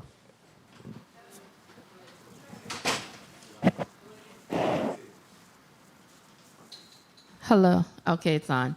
Good day to my colleagues, to the people of the territory. Good day to the testifiers and staff. I offer bill number 360069 because I think as we progress in life, I think we need to make adjustments as it relates to how we attempt to educate our students. In doing quite a bit of research and speaking to many individuals, parents, teachers, I had conversations with other states. I did a lot of research in looking at how other countries and how advanced their students are, and like ages, and looking at various things. And one of the things that I kept noticing, that even if it was not dictated specifically at age 4, there were many countries that had structurally organized classes and schools where children, some of them started from age 3, 4. And by the time they started to get to the formal education side of it, whether it's kindergarten and first grade, they were so well prepared. And as I see our children, the 5-year-olds and the 4-year-olds of today are nowhere near what I was at 4 and 5 when I was at that age. With the advent of technology, the way we have advanced in society, our children are more smarter, they're more knowledgeable, they're more computer-oriented. There are so many pluses as it relates to us really getting a hold of them at a younger age. For me, one of the things I did recognize is we do have legislation on the books. I think it's Title 17, subsection 233, 32, 34. And it gives the commissioner the right to deal with pre-K on a optional basis. It would be up to the commissioner. And it's a whole slew of regulations and things that could or could not be done when it comes to pre-K. One of my goals is trying to get these children mandatory under a formal set of education from age 4 and not 5. I think if we get a hold of them and start getting them in the course of education and it's not an option, that we have a better chance, in my opinion, of potentially helping our students to get better scores, just to really start acquiescing to the educational process from a much younger age. And speaking to so many people, there was one factor that stuck out with everyone: utilization of bathrooms. That was the one thing so many people kept saying. We believe the kids could come in from 4. We're concerned about them knowing how to use the bathroom. That was their biggest issue. And that was something I'm open and willing to discuss and have that conversation as to how that is something that we could adapt to, or would we make amendments to the code that if something is so egregious, we would allow the commissioner to then step in and say, okay, that child might, whatever. I don't mind. I'm open to conversation. That's what I love about having these hearings, because as a senator, I could put forward a piece of legislation, but with the dialogue, we could find ways how to improve it and best suit everyone possible. So the goal of this legislation has always been for our children to be better, for our children to have an earlier option to education, for our children to have an opportunity to grasp things at a much earlier age. Because when you look at the statistics of where we are as a nation compared to other nations, it concerns me. So for me, I want our VI children to be at the top. I want us to excel. And this was one of the ways, from doing research and speaking to various individuals, was a way of getting a hold of them. But once we have the structures in place, whether it's education and trying to get the parents to know, hey, your child might be mandatory going to, whether we choose pre-K or kindergarten from age 4, they might start preparing for learning bathroom breaks a whole lot earlier than they might have done when they say, okay, I have till age 5. So it's a lot of things that could be done, might involve public education, but the long-term goal for me is our children to get into the system as early as possible, that we could get them as educated as we can, because I ultimately want them to do better. So I am open to the conversation today, and I look forward to the dialogue. So thank you very much for the time, Mr. Chair. Thank you, Senator Francis Heiliger. Let's try the mic again. Good morning, Masika Lewis, Department of Human Services, Administrator for the Office of Head Start. Okay, thank you so much. So once again, we're going to start with the Board of Education, and then we'll move on to the Department of Ed, Department of Human Services, and then last, Department of Health. You recognize. Good morning, Chairman and Senator Kurt VLA of the 36th Legislature of the Virgin Islands Committee on Education and Workforce Development, other esteemed members of the committee, legislative staff, fellow stakeholders, and the listening and viewing audiences. I am Abigail Hendricks, St. John at-large member of the Board of Education. I'm representing Dr. Kaiser A. Calwood, the chairman of the Virgin Islands Board of Education, and our esteemed members, alongside Sandra Bess, Executive Director, and Kimberly Giroux, Associate Executive Director, who are in the chambers for additional support. I thank you for the opportunity to provide testimony on Bill number 36-0069, an act amending Title 17 Virgin Islands Code, Chapter 9, Subchapter 1, Section 82, Subsection A, by changing the age a child begins kindergarten from 5 years to age 4 years. As a body entrusted with both the legal and moral responsibility to safeguard the education of our territory's children, the Virgin Islands Board of Education appears before you with respect, candor, and deep concern. We are here not to oppose for the sake of opposition, but to ensure that our collective pursuit of progress, we do not take steps that may unintentionally set our children or our territory back. Bill number 36-0069 proposes to amend the Virgin Islands Code to lower the compulsory kindergarten age from 5 to 4. At first glance, this may appear to be a bold step towards expanding early education, but when examined closely, the law already speaks to this matter. Section 233, Title 17, Chapter 20 of the Virgin Islands Code establishes the framework for a pre-kindergarten program. It charges the Commissioner of Education with setting eligibility rules, ensuring proper teacher-to-child ratios, defining program standards involving parents, coordinating health screenings, and aligning pre-K with elementary education. Importantly, this program is voluntary and a recognition that at 4 years old, children develop at different paces and families must retain the right to choose what is best for their child. Bill 36-0069 conflicts with this statutory framework and risks destabilizing programs that are already carefully regulated by law. The compulsory education law fixes age 5 as the standard because it balances developmental readiness with educational opportunity. Research and common sense alike confirm that not every 4-year-old is ready for the social, emotional, and academic demands of kindergarten. For those born in the later months of the year, September, October, November, compulsory enrollment would mean beginning the school year nearly an entire year before they are developmentally ready. Children are not served by laws that force them into classrooms before they can thrive there. Indeed, the wrong beginning can dampen curiosity, weaken confidence, and strain families. We must also speak plainly about our workforce and infrastructure. The territory faces a shortage of qualified early childhood educators, and many who are currently serving are eligible for retirement.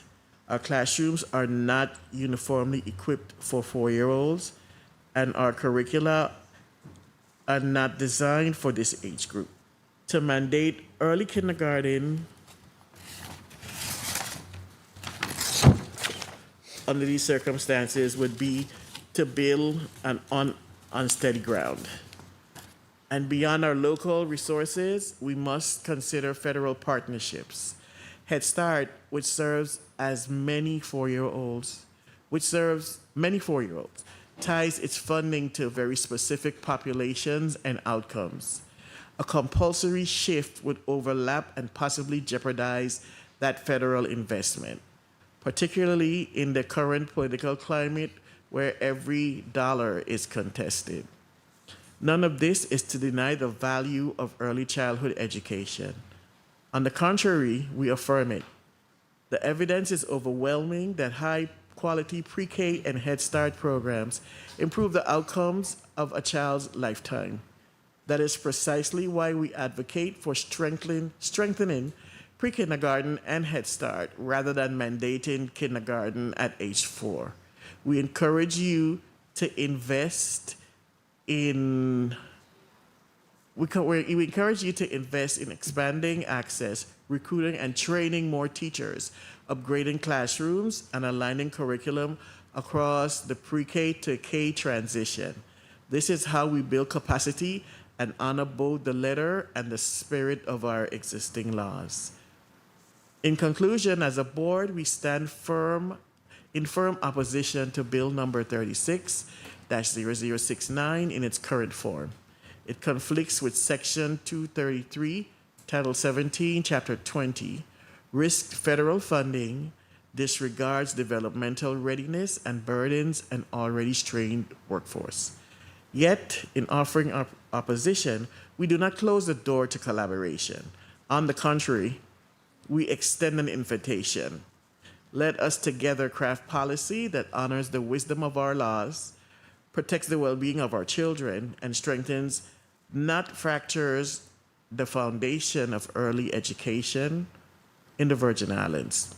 As Aristotle once reminded us, educating the mind without educating the heart is no education at all. In that spirit, we urge this body to move forward with both wisdom and compassion, ensuring that our decisions are not only lawful, but just, not only ambitious, but sustainable. Progress is not achieved by speed alone, but by building wisely, deliberately, and with the child always at the center.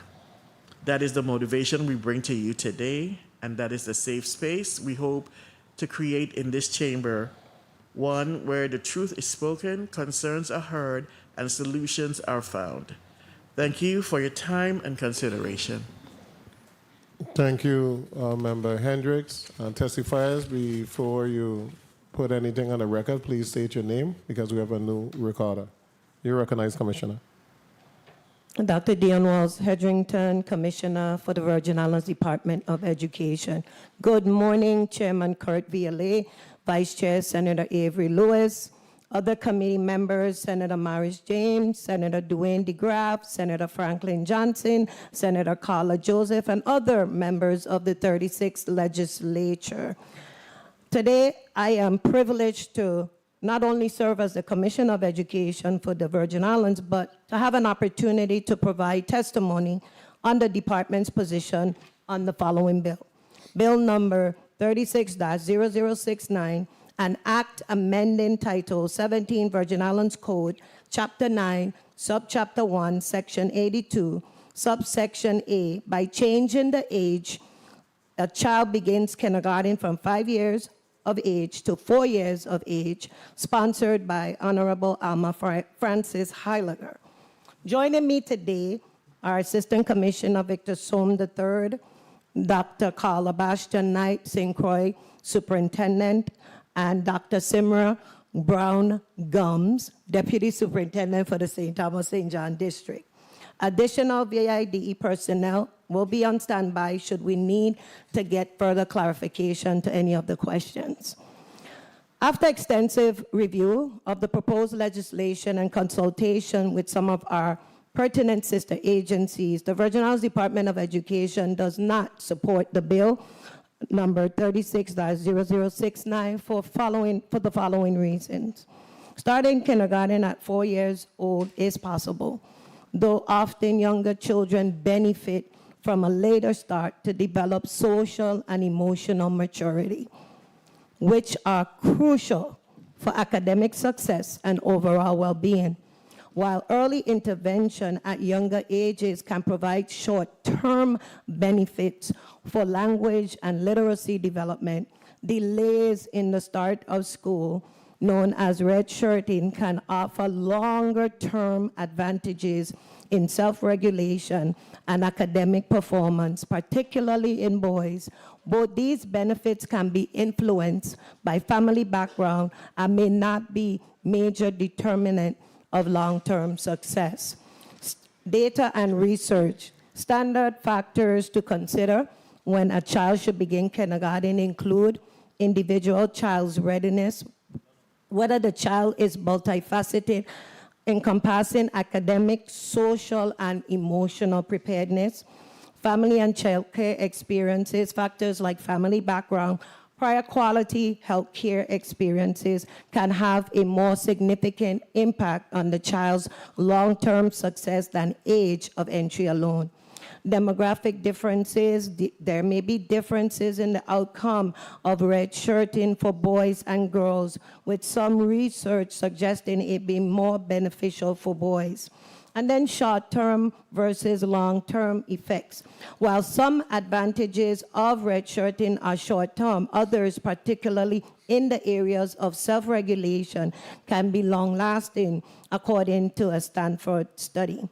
Additional research findings from the National Institute of Child Health and Human Development study on early child care, December 2007, of more than 900 students nationwide were analyzed to examine the effects of age to entry to kindergarten on children's functioning in early elementary school. Children's academic achievement and social emotional development were measured repeatedly from the age of 54 months through third grade. With family background factors and experience in childcare in the first 54 months of life, controlled hierarchical linear modeling, which is a growth curve analysis, revealed that children who entered kindergarten at younger ages had higher estimated scores in kindergarten on the Woodcock-Johnson letter word recognition subset, but received lower ratings from kindergarten teachers on language and literacy and mathematical thinking skills. Furthermore, children who entered kindergarten at older ages showed greater increases over time on that same test to include letter word recognition, applied problems, memory and sentences, picture vocabulary, and outperformed children who started kindergarten at younger ages on that same test from 54 months to third grade. The table shows the different benefits of both entering early, entering later, and you'll see that the major difference is the long-term academic goals as well as that social, emotional maturity. And that's something that really plays a significant impact on that child's success. Required costs. Changing the mandatory starting age for kindergarten from 5 years to 4 years would be contrary to the territory-wide public preschool program mandated by law, and would be detrimental to federally funded Head Start programs operated by the Department of Human Services. The potential mass insertion of 4-year-old students into public school will put a massive strain on an already burdened infrastructure of the department's aging elementary schools, prove a tremendous hardship on recruiting sufficient kindergarten teachers given the current national teacher shortages and dual certification requirements for early childhood certification and schools with outsized classes. The lack of a proposed funding source is detrimental to the adoption of this bill. In conclusion, I respectfully urge consideration of the department's position as outlined in the enclosed testimony. The Virgin Islands Department of Education remains steadfast in its mission to ensure that every decision made ultimately benefits the students, educators, and families we serve. We look forward to working collaboratively with you and your colleagues to advance legislation that strengthens our educational system and supports the long-term success of our territory. Thank you once again for your leadership and for the opportunity to provide this testimony. My team and I remain ready to answer any questions regarding our testimony and to provide additional information and clarification if needed. Thank you. Thank you. Department of Human Services, next. Carla Benjamin, Assistant Commissioner, Department of Human Services. Good morning, Chairman VLA, Senators of the Committee on Education and Workforce Development, invited testifiers, and fellow Virgin Islanders. My name is Carla Benjamin, Assistant Commissioner of the Virgin Islands Department of Human Services, and I appear before you today on behalf of Commissioner Avril George, who is unable to attend this hearing due to a previously scheduled engagement. I am joined in the well today by Ms. Masike Lewis, Administrator of the Office of Head Start, who oversees the daily operations of our federally funded early childhood education program. Together, we thank you for the opportunity to provide testimony on Bill number 36-0069, which proposes to lower the starting education age from 5 years to 4, thereby requiring kindergarten attendance by age 4.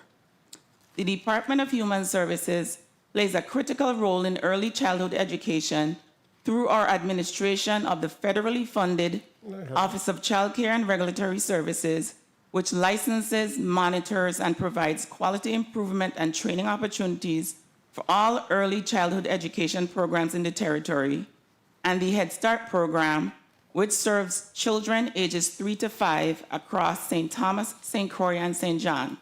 As such, any change to the statutory age for kindergarten entry intersects with the services we deliver, the federal regulations that govern Head Start, and the broader child care and education landscape of the Virgin Islands. The value of early education. We begin by recognizing the intent of the legislation. Research confirms that the earliest years of a child's life are critical to cognitive development, language acquisition, and social-emotional growth. Starting schooling earlier can, under the right conditions, increase access to structured learning, smooth transitions from preschool, and help narrow disparities among children from different socioeconomic backgrounds. We also acknowledge that the bill's sponsor is correct in pointing to the international trend. Many jurisdictions have adopted policies that allow younger children to enter formal schooling earlier, often with positive results where strong supports are in place. Developmental and operational concerns. At the same time, the department must raise several critical concerns. First, not all 4-year-olds are developmentally prepared for the structure and expectations of a kindergarten classroom. According to the National Association for the Education of Young Children, readiness for kindergarten varies widely among children, and policies that mandate earlier entry without accounting for developmental differences can create unnecessary stress and learning gaps. While some children may thrive, others may struggle socially, emotionally, or academically, and pushing children into formal schooling before they are ready may risk creating frustration for both students and teachers. The Harvard Center on the Developing Child emphasizes, losing my space here.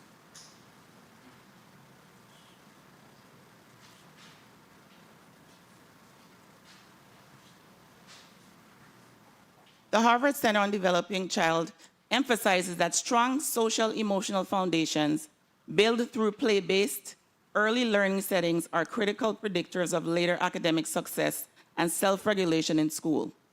4-year-olds who are not ready for assessment and evaluations related to the onset of formal schooling may be misdiagnosed and labeled with developmental delays and other potentially stigmatizing characterizations that they would likely not face had they been allowed another year of social, emotional, and intellectual preparation and growth.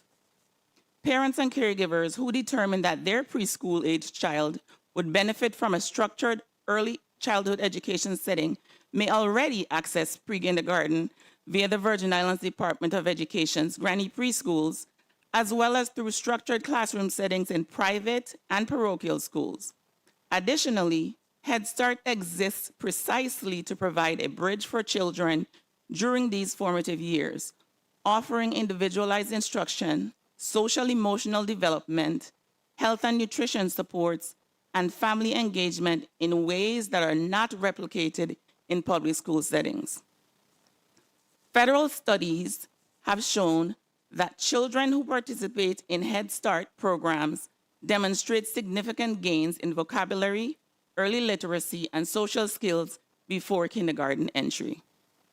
If 4-year-olds are shifted wholesale into kindergarten, Head Start's enrollment of second-year students, which are 4-year-olds, would decline significantly, and this in turn would affect the program's federal funding allocation, which is based on enrollment levels. As of this month, the Virgin Islands Head Start program is operating at 91.9% of its funded enrollment of 637 children, with 586 currently enrolled. Of that number, 53.4%, which is more than half, are 4-year-olds. In the St. Thomas, St. John district, there are 249 children enrolled, of which 60.1%, or 151, are 4-year-olds. In the St. Croix district, there are 337 children enrolled, of which 48%, which is 162, are 4-year-olds. The passage of this bill would therefore be very detrimental to the Head Start program, as it would directly eliminate a majority of our current student population and destabilize the funding and staffing that sustains it. At this time, DHS is actively managing 5 major Head Start construction projects across the Virgin Islands. These projects are nearing completion at varying stages, with anticipated finish dates now ranging from December 2025 through January 2026. Specifically, on St. Croix, Anna's Hope estimated completion December 20th, 2025. Concordia estimated completion December 20th, 2025. On St. Thomas, Lindbergh estimated completion December 2025. Minetta Mitchell estimated completion December 2025, and Bolongo estimated completion January 2026. These facilities represent a transformative investment in early childhood education and are being purpose-built to serve 3 to 5-year-olds under the current Head Start model. Any statutory shift of 4-year-olds into kindergarten would directly affect the utilization of these new centers and the federal funding tied to their enrollment. Additionally, the Virgin Islands Department of Education would need to absorb an entirely new cohort of students that requires instruction from teachers with specialized early childhood competencies. This would require additional classrooms, early childhood education credentialed teachers, and instructional materials. Given current teacher shortages, such an expansion would strain already scarce resources and potentially dilute instructional quality unless paired with significant investment in staffing and infrastructure. The Learning Policy Institute has found that early childhood classrooms require teachers trained in child development and differentiated instructions, and that expanding enrollment without adequate staffing support often leads to lower instructional quality. Parents, too, would be pressed to send their child to kindergarten earlier than they believe their child is ready, creating inequities between families who wish to follow the statutory mandate and those who feel strongly about keeping their child in a preschool or Head Start setting until age 5. Private childcare centers and preschools, which often depend on 4-year-olds for enrollment, may also be destabilized by such a shift, further reducing childcare options in an already limited market. In conclusion, the Department of Human Services supports the overarching goal of expanding access to high-quality early education. We recognize the value of engaging children earlier, reducing disparities, and supporting their academic and social emotional development from the start.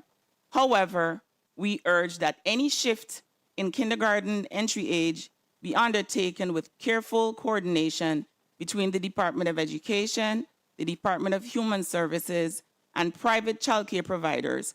Such a change should be accompanied by thorough analysis of its impact on Head Start and federal funding streams, and a realistic assessment of the resources required to ensure that our youngest learners thrive.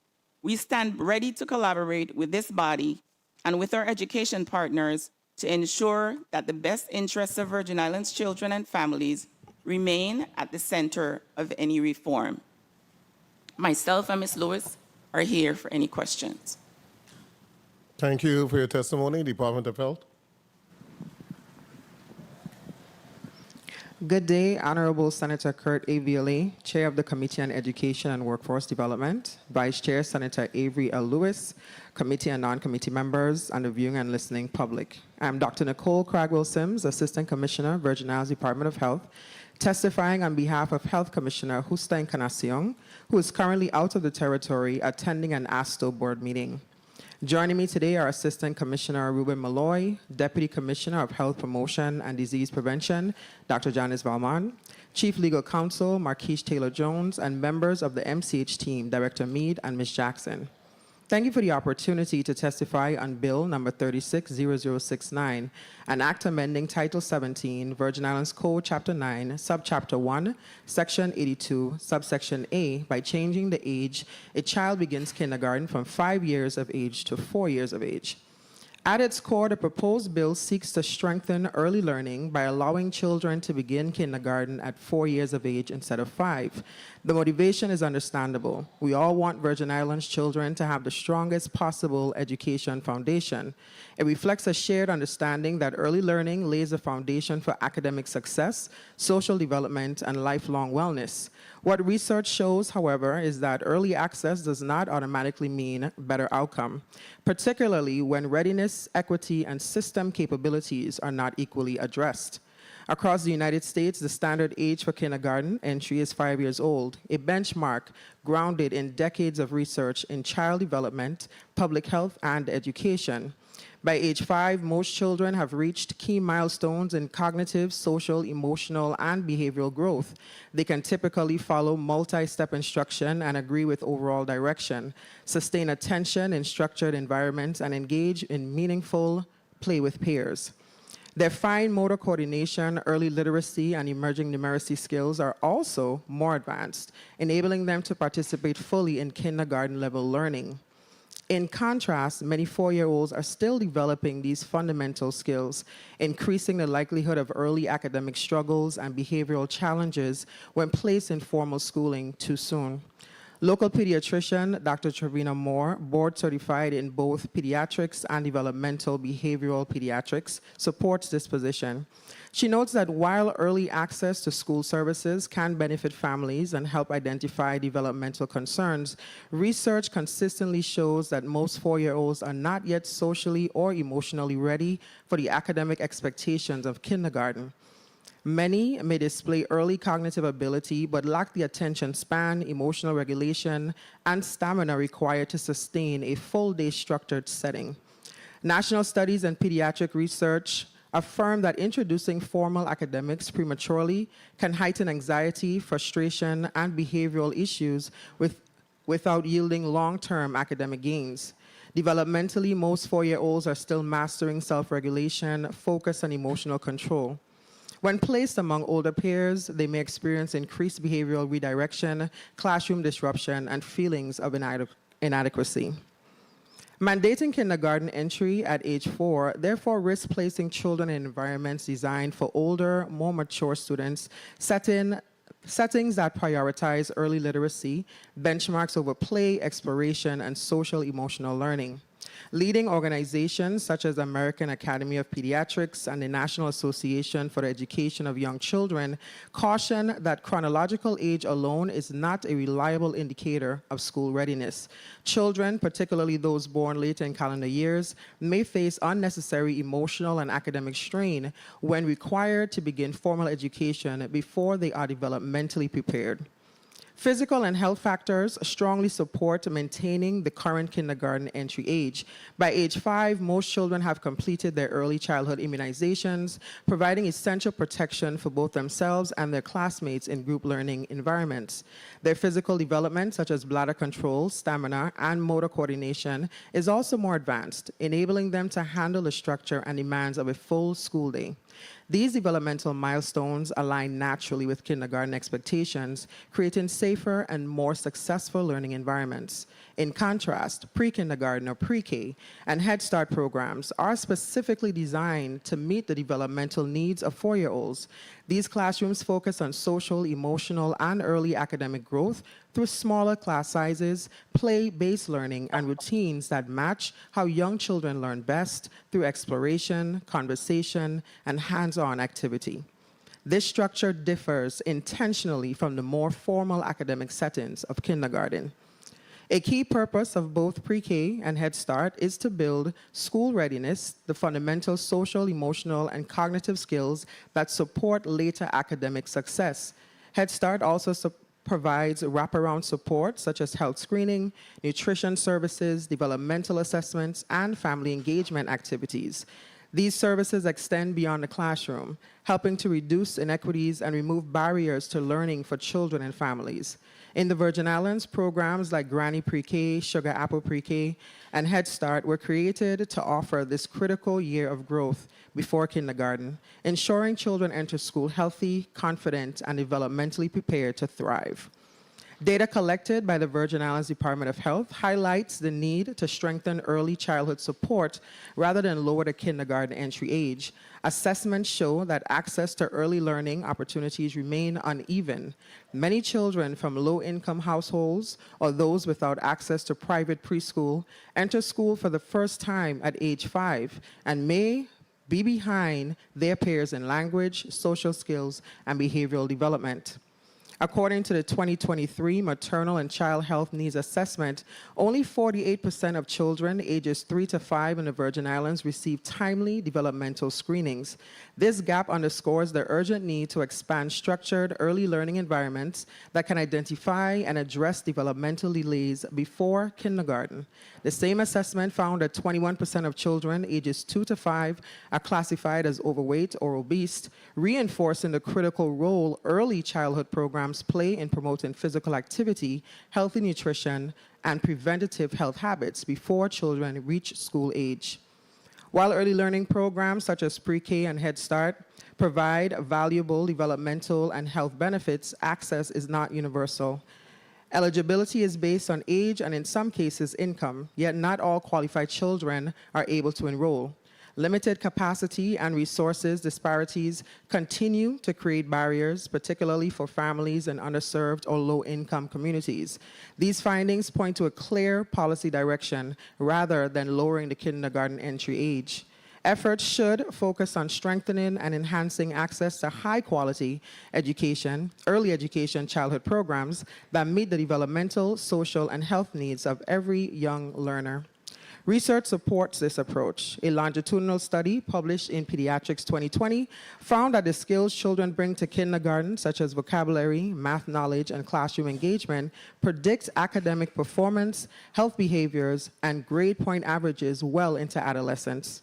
Similarly, a well-known Stanford University study compares children who entered kindergarten at age 5 with those who delayed entry until age 6, found that the older group demonstrated 73% lower levels of inattention and hyperactivity into adolescence, illustrating the lasting behavior benefits of additional developmental time.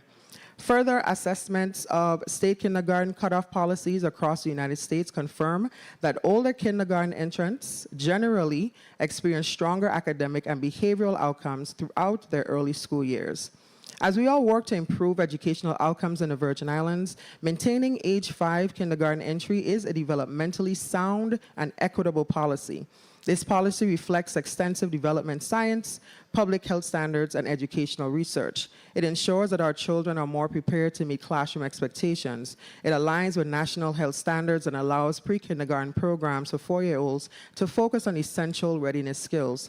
This is about giving our children the strongest possible start. By keeping kindergarten entry at 5 years old and expanding early childhood support, we can work together to build a healthier, more successful future for our young people. This concludes our testimony. Thank you for your time and for your commitment to the well-being and future of the children of the Virgin Islands. We welcome any questions the committee may have. Thank you for your testimony, colleagues. We're going to go to a 3-minute round, but before we go to that particular round, Title 17, subsection 82, compulsory school attendance, age of pupil exceptions. A, all children shall commence their school education by attending an approved kindergarten from the beginning of the school year in the calendar year in which they reach their 5th birthday.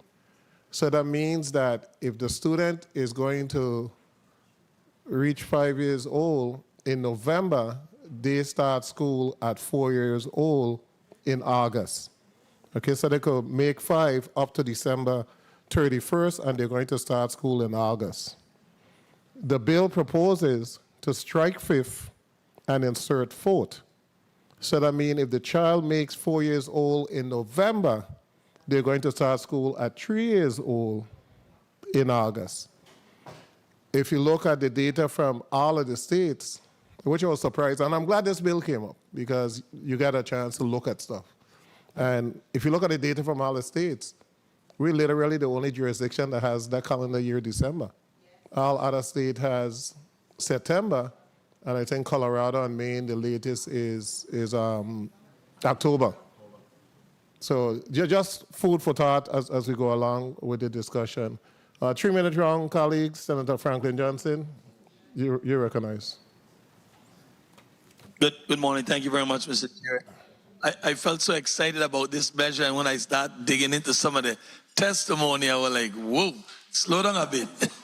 Slow down a bit. But and I would say that today you find a lot of younger children doing magnificent thing with the cell phone, with learning. And I guess those numbers are, just isolated situation. And I really came in saying, well, this is a good move. Give these children a early chance. But some of my question goes back to the federal funding. And that's where my question really lies. So I want to understand if this was supposed to pass, what really would happen to us with the federal funding? And I think Human Service could try and answer that for me. So those are my main interests at this time. What would happen if we go to this move with the federal funding? Benjamin, Assistant Commissioner, Virgin Islands Department of Human Service? Services. Yes. Yeah, Head Start funding is directly tied to our funded enrollment. Oh, it doesn't look like you can hear me. Senator, you heard the response? No. Okay, so hold the Senator time. We'll give him 30 seconds more. Ask the question again so that you can answer. If this measure was supposed to be adopted by the legislature, what would happen to the federal funding for the pre-start and all of the investment that have been put in so far? The Head Start program, as it currently is, the funding is directly tied to our funded enrollment. In order to remain in good standing, we cannot be chronically enrolled. Chronically under-enrolled. Based on the numbers that we just presented, more than half of our student population are our second-year Head Start students, which means 4-year-olds. So that we would lose more than half of our enrollment, which would definitely make us chronically under-enrolled, and we would essentially lose Head Start funding. And then to the Commissioner of Education and I think Department of Health, I keep hearing some data, but nobody giving me a timeline as to when this data was achieved. When was these datas, when did they came out? What year time frame? The data that was used in the testimony was from December 2007. And I think Department of Health gave some data too. Yes, so the data recorded in the testimony came from the 2023 MCH. 1 minute. All right. Thank you very much. I really appreciate it. And I said these are some very good discussion. And I appreciate the testifiers with those enlightening information. Thank you very much, Mr. Chair. Thank you, Senator Johnson. Assistant Commissioner Benjamin, what's the total in federal funding we receive for Head Start? Currently, it's above $10 million. $10 million? Yes. The teachers in Head Start, are they 100% funded or 50% funded in terms of the federal general fund? The program itself is funded by both funding streams. Some are 100% federally funded, some are locally funded, because they can't all be sustained on the grant, federal grant. Okay, so some of the teachers and paras are 100% federally funded, and some are a combination of local, federal, and some are all general fund. Correct. Okay. The same thing goes for your food service program in the Head Start? Yes. Some federally funded? Correct. Okay. Commissioner, Yes, Senator. are any of your kindergarten teachers federally funded? No, none of our kindergarten teachers are federally funded. Pre-K is federally funded. Okay. So the classification of kindergarten would mean that you would have to utilize general funds to hire all of these additional teachers and paras that you need. Correct. Okay, thank you so much. Point of information, Senator Avery Lewis. Thank you, Commissioner Wells Huntington. Good morning again. What's morning. your current, not enrollment, Pre-K? no. You're for elementary education, how many teachers are you missing? Oh, I'll have to get that to you, Senator. I don't have that. Maybe the superintendent. Shortage. No? How many shortages you have? Dr. Bashir Knight?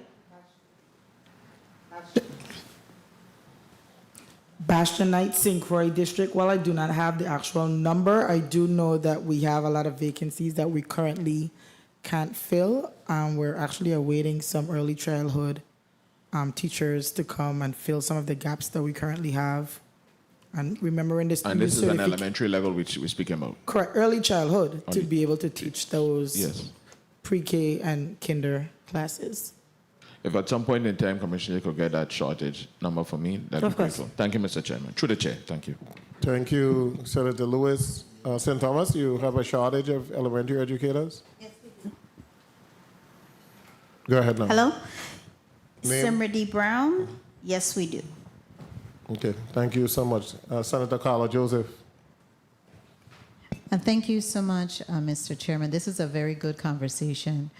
I know in the state of Georgia, because one of my granddaughters, she born later in September, and she had to go to school at 6 and not at 5. So that's an issue. But how are you addressing, because developmentally now, she may be a little bit advanced. Do you make, as education, make the assessment to determine, because this child are demonstrating the required social, emotional, and academic progress to test them out and advance them to a higher grade? Because I know even some of my classmates, they had tested out and gotten to a higher grade.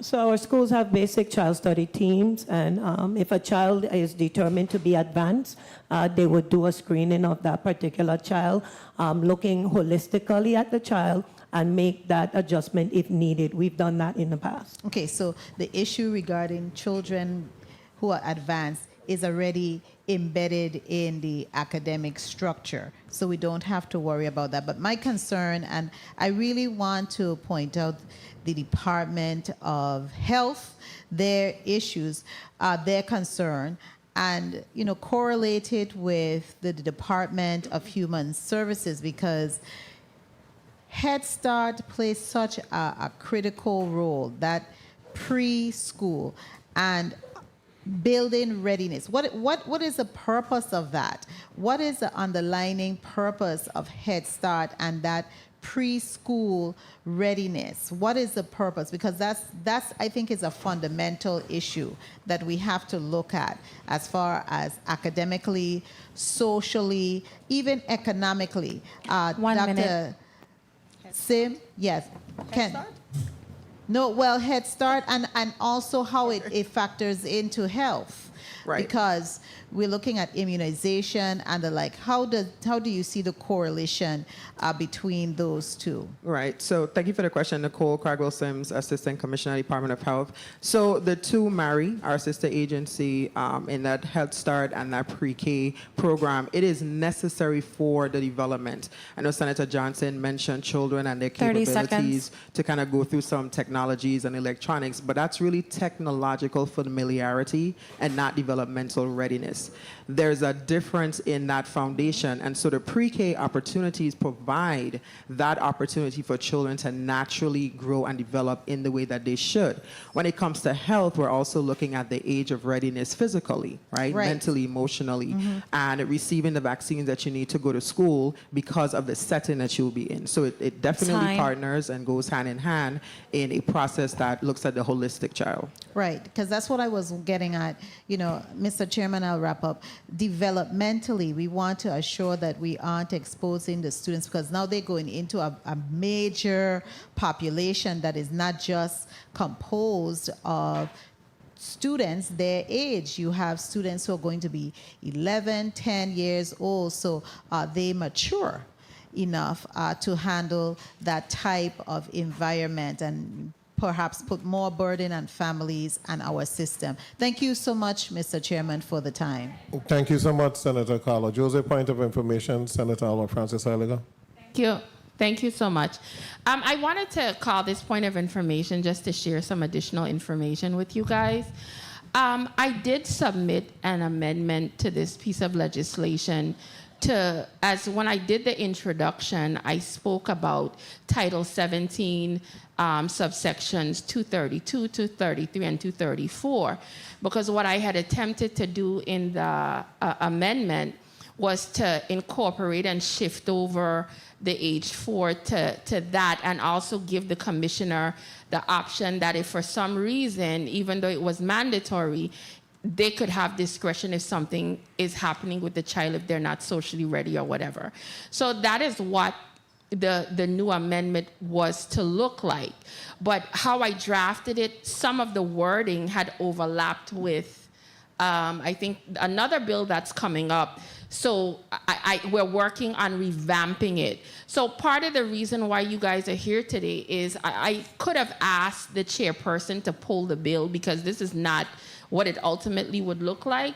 But I thought having the dialogue was important so I could also get feedback while I'm still working on some of these amendments. So I wanted to give you guys a general synopsis that the amendment has been shifted to actually the pre-K section in dealing with that section of the code that already exists that deals with pre-K and going to school at age 4. So thank you so much for giving me this opportunity to give that additional information to them. Thank you, Senator. Senator Kenny Gittins. Kenny Gittins, you're recognized. Thank you, Mr. Chair, and good morning to all. These are some real interesting bills today. Let me first go to Department of Human Services. So with all the Head Starts being built, I think there was a listing about some 5 or so.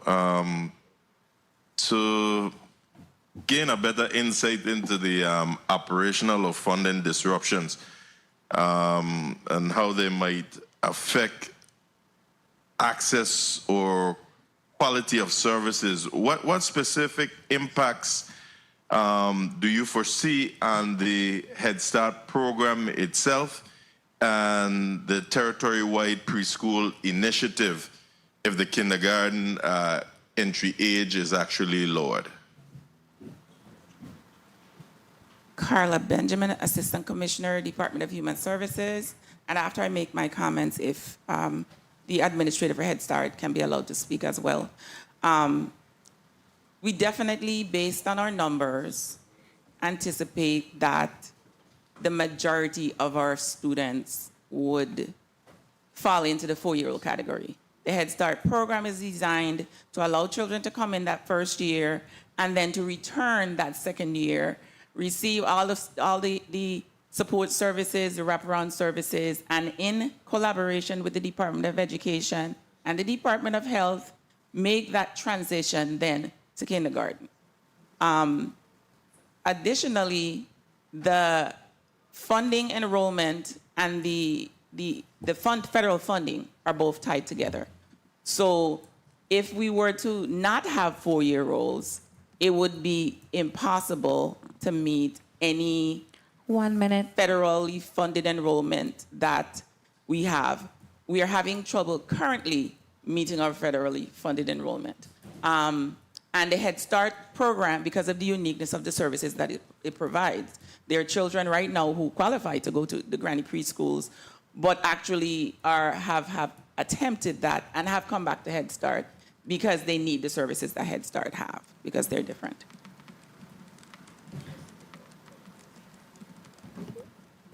Thank you. Just in the 30 seconds. In the essence of time, I'll move on. I understand what the Assistant Commissioner just stated. Department of Health, you testified that the data collected by your agency highlights the need to strengthen early childhood support rather than lower the kindergarten entry age. Do you have any specific suggestions for strengthening early childhood support? I would ask Dr. Valmont, who is on St. Croix, if she has any specific recommendations, and we can definitely get some over to you, sir.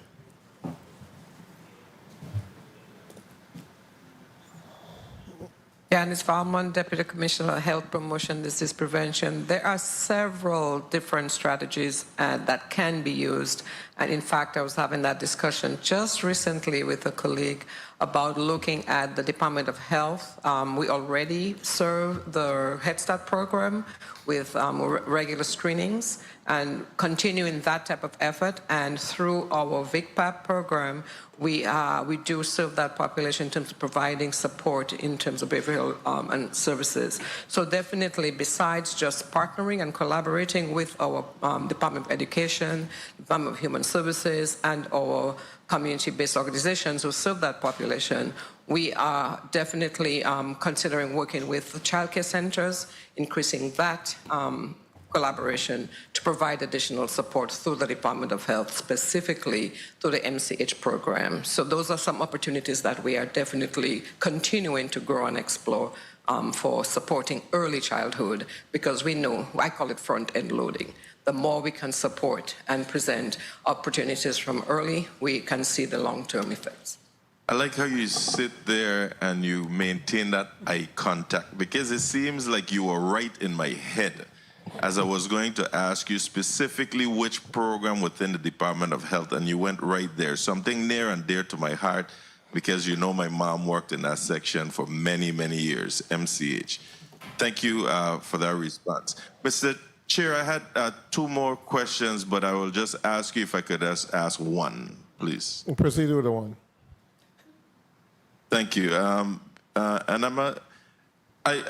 Commissioner, I really thought I would have seen your legal counsel with you today. There's other times that they come and they're right there lockstep with you. However, to clarify the legal conflict and understand whether it's procedural, structure, or content-based, how does the proposed change that we have before us to the kindergarten age specifically conflict with the existing statutes in 17 VIC 223 and 231? So, as mentioned by Senator Heiliger, the pre-K program there would be a conflict. Currently, our pre-K program accepts students at the age of 4. With this proposed legislation, we're asking now to accept students at the age of 3. That will definitely significantly impact the work that we do at the department.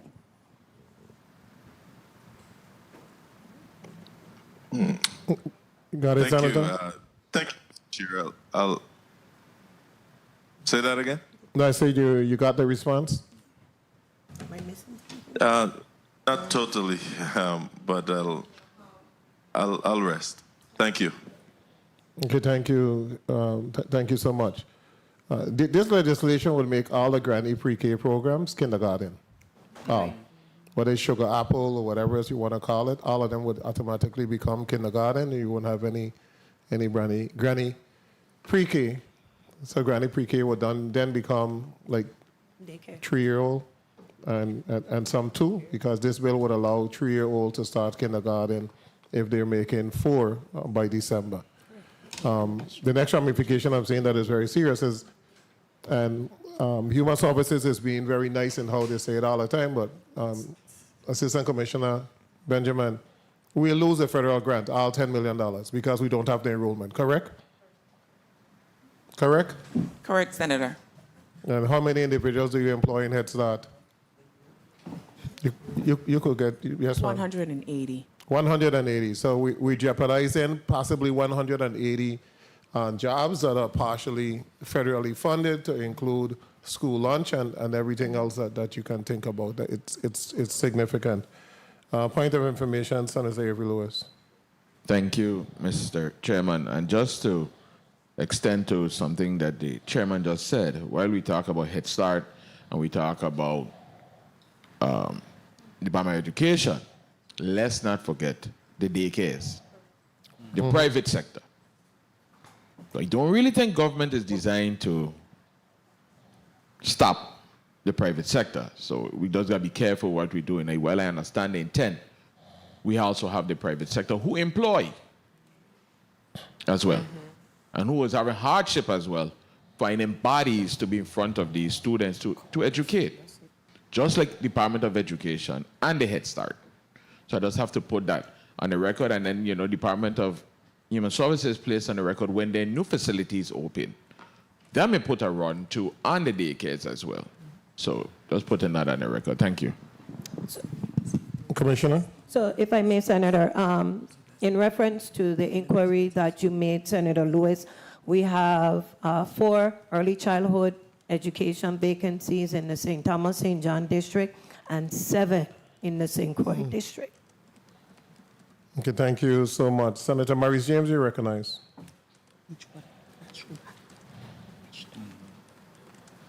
Hello. Thank you, Mr. Chair. This particular topic today is very dear to me because I've been working on an early childhood education and care system bill. And so it's providing a lot of valuable information, and I definitely intend to meet with all these agencies before I come before the relevant committee. I do want to say, though, that when I read the different testimonies, there seems to be some inconsistencies or contradictions between the testimonies that, and I'll start by saying, for example, in the Board of Education, this is the second time you've mentioned Aristotle, and I read Aristotle. Educating the mind without educating the heart is no education at all. And in fact, both of the bills, the previous one and this one, is an attempt by the sponsor, I feel, it seems to me, to educate the heart. Because educating the heart means social, emotional learning and developing moral and emotional development. And so when you read in the Department of Education's testimony, it says the Harvard Center on the Developing Child emphasizes that strong social emotional foundations built through play-based early learning settings are critical predictors of later academic success and self-regulation in school. So therein lies a contradiction between your testimonies. I also want to ask if it is that when we're talking about children entering school early, we know that research shows that the brain develops from birth to the age of, some people say the age of 3, 5, and some people go to the age of 8. And I think the intent of the bill is to try to make sure that our children in those critical ages have the cognitive and social development that they need. But I do understand that, as the chair said, funding is one of the biggest issues, especially for the Head Start. But explain to me, if a child isn't ready for kindergarten, 30 seconds. It needs to run through this, and then anyone can answer. At the age of 4, and some of the testimonies even say that children should enter later than 4.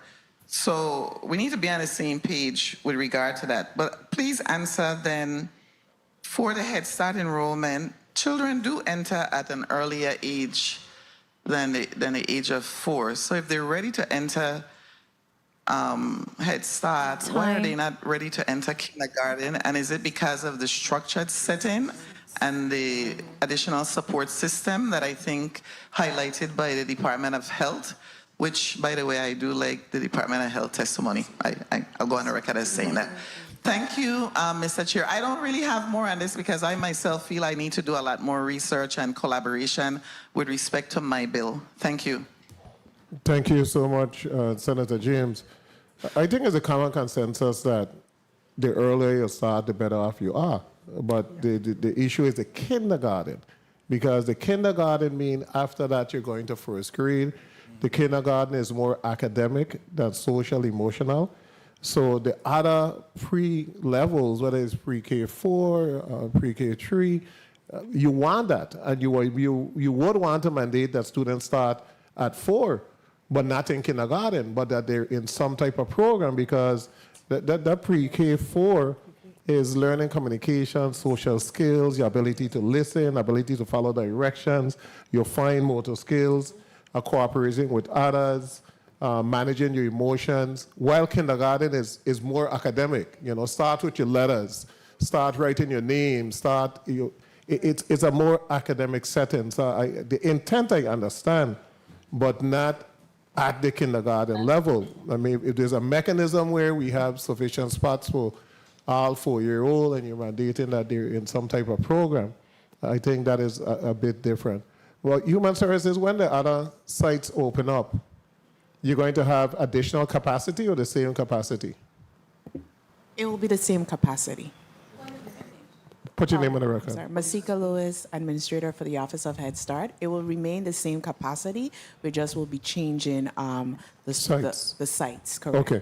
Okay. And then we got to remember that along with the government-run Head Start, we also have Head Start programs that are run by Lutheran Social Service. They just built a big center out there by Concordia. So it's a ripple effect all around. So just careful as you proceed. Senator DeGraff, you recognize.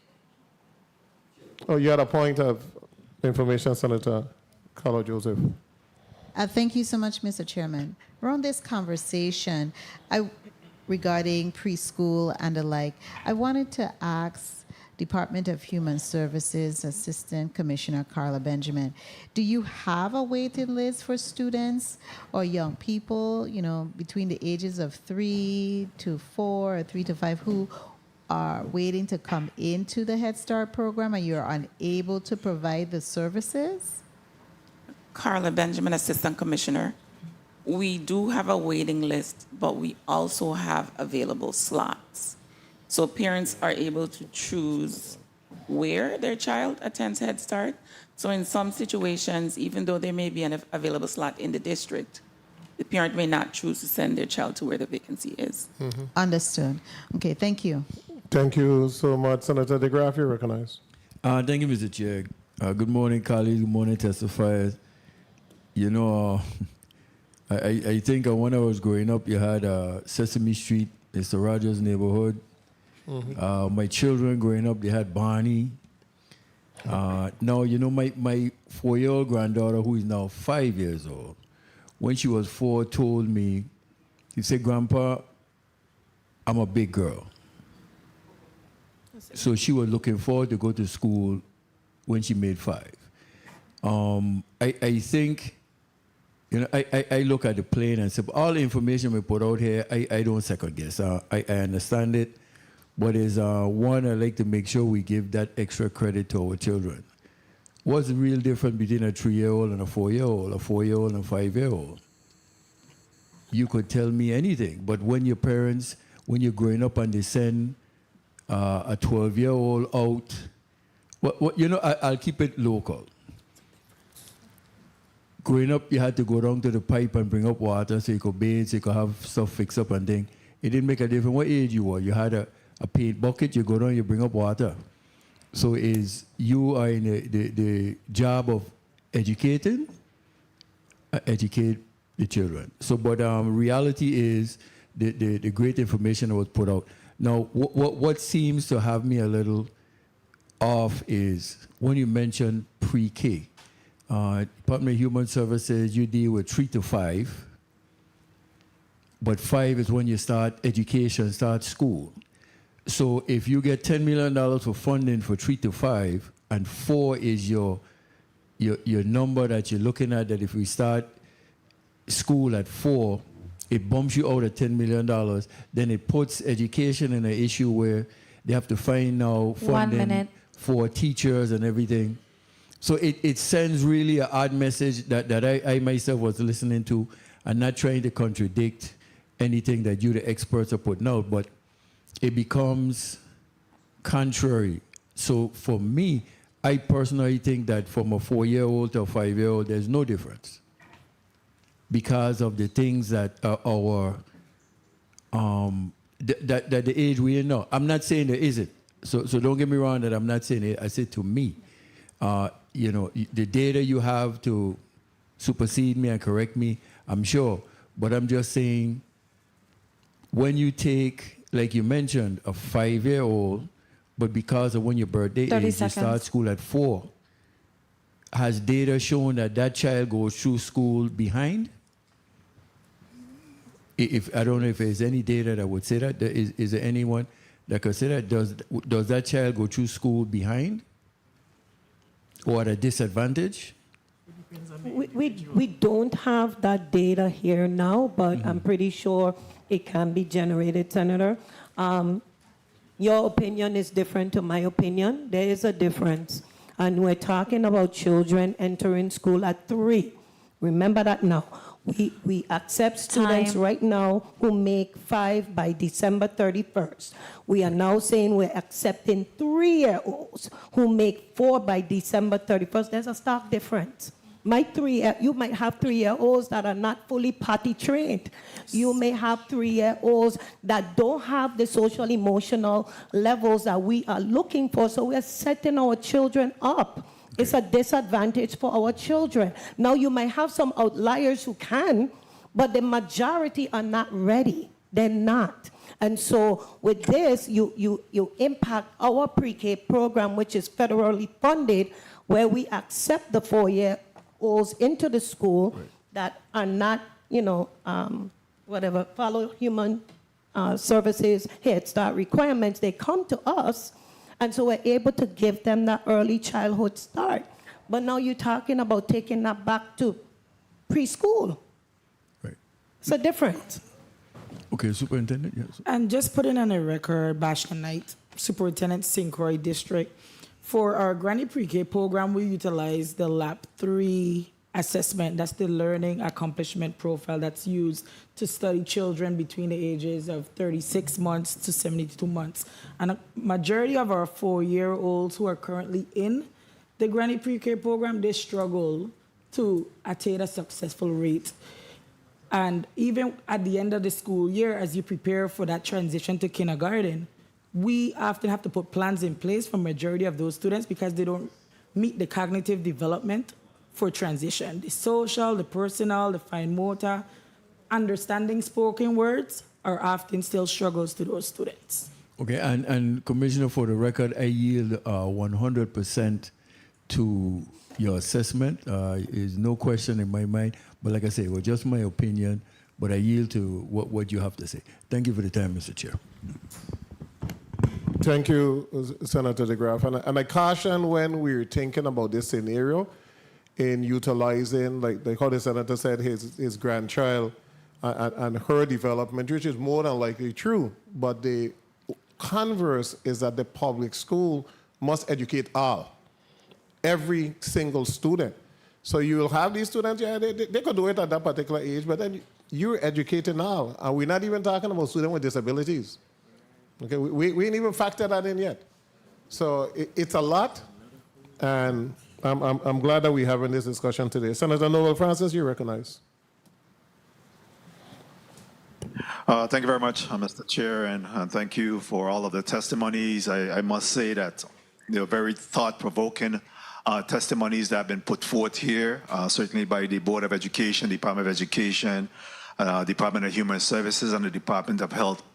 I want to say that the discussion here today, while we're hearing a lot of the input from the agencies not in support of this particular measure, it's not lost on me that tremendous amount of work have gone into where we're at today. I know as the former chair of Health, Hospital, and Human Services, there have been a lot of stakeholders' engagement and just earlier this year as well, where we had the Head Start conference, either this year or late last year. But there's a lot of work that had been put forth by the administration in respect to get us to this point, especially with that $10 million grant that was afforded the Virgin Islands for us to be able to capture the Head Starts throughout the territory. I certainly looked at some of the census data, which speaks to the percentage of children ages 0 to 5 decreased from 7.8% in 2000 to 7% in 2010, and finally 5.1 in 2020. The national percentage of children ages 0 to 5 was 5.6% according to the 2020 census. These findings are consistent with the decline in the total number of births and the birth rate for the United States since 2015. And I think that the proposal here today, where we're seeing where programs are competing or, in fact, maybe in some instances conflicting with the very same services that we are providing to the same target.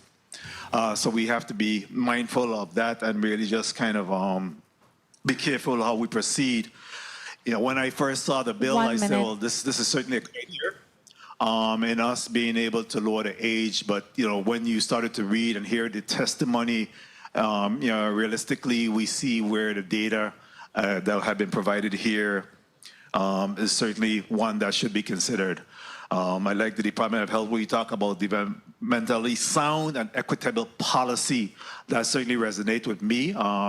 Based on the age that we're starting with the 5-year-old at 30 this seconds. point.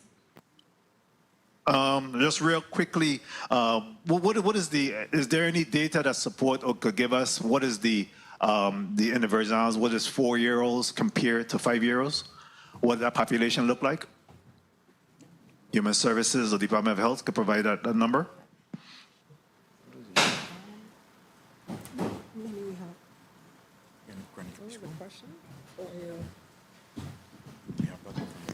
I'm sorry, Senator, what was the question?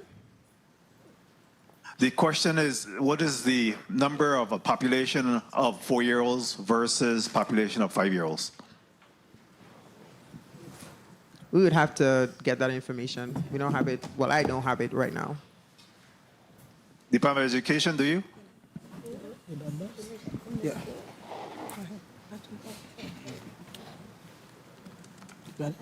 You're asking about the Bastion Knight Superintendent. You're talking about enrollment data, Senator? That's correct. For the St. Croix district, we have 83 students enrolled in the Granny Pre-K program, and K5 we have. I'm pulling it up as we speak. Give me 1 minute. Simra, I don't know if you want to proceed to the St. Thomas district. Good morning, Simrity Brown, St. Thomas St. John District. In the Sugar Apple Pre-K program right now, we have 75 children. And kinder? I have to pull that up. Thank you. Do you have Granny Pre-K in St. Thomas? Yes, it's called Sugar Apple Pre-K. It's called Sugar Apple. Okay, very well. Yes. And the number we got on St. Croix is 83. Bastion Knight St. Croix District Superintendent, total district enrollment for kindergarten, it's 292. And as of Monday, we have 86 students enrolled in our Granny Pre-K program. Okay, and if we could just, Human Services, if you could give us the number for Head Start currently, I'll appreciate that. Carla Benjamin, Services? Assistant Commissioner. The number of 4-year-olds, Senator? Just the Head Start, whatever numbers you may have, preferably 4-year-olds, but also whatever number you may have in Head Start currently.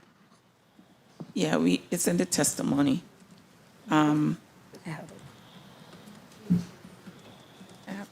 Is there? Okay, I could get it from that. That's fine. Yeah. But I did want to add one thing that wasn't mentioned with regard to federal funding. Remember that the Department of Human Services also operates the Office of Child Care and Regulatory Services. Currently, that program provides childcare development funds only for non-school age children. So currently we pay for childcare for 4-year-olds. If 4-year-olds now become school age children, we can no longer provide subsidies for that age group. We could only provide after school and summer school. So that federal funding also would be impacted. Thank you, Mr. Chair, for the time. Thank you so much. And you're referring to the Black Grant program. Yes, Senator. And how many students do you have in the Black Grant program? I would have to get that number for you, sir. Okay. And now the Black Grant program, we got to keep in mind these are local individuals that have daycare centers that receive monies from the federal government. And I do know because I've been calling consistently to try to get X amount paid. But without that Black Grant, a lot of those facilities will close, literally. So we got to keep that in mind. Superintendent, Deputy. Simrity Brown, Deputy Superintendent, St. Thomas St. John District. Presently, there are 404 children in the kindergarten. 400? 404. St. Thomas have more babies than St. Croix. Yes, and we did have an increase in enrollment this year. We call them the COVID babies because these children That's are now true. 5 and they're coming in 2020. And we had a large enrollment. We actually had to open kinder classrooms. Okay, interesting. Senator April, where's your recognized? You're not in that subgroup, right? No. Good afternoon, everybody, one more time. I just like to say this here.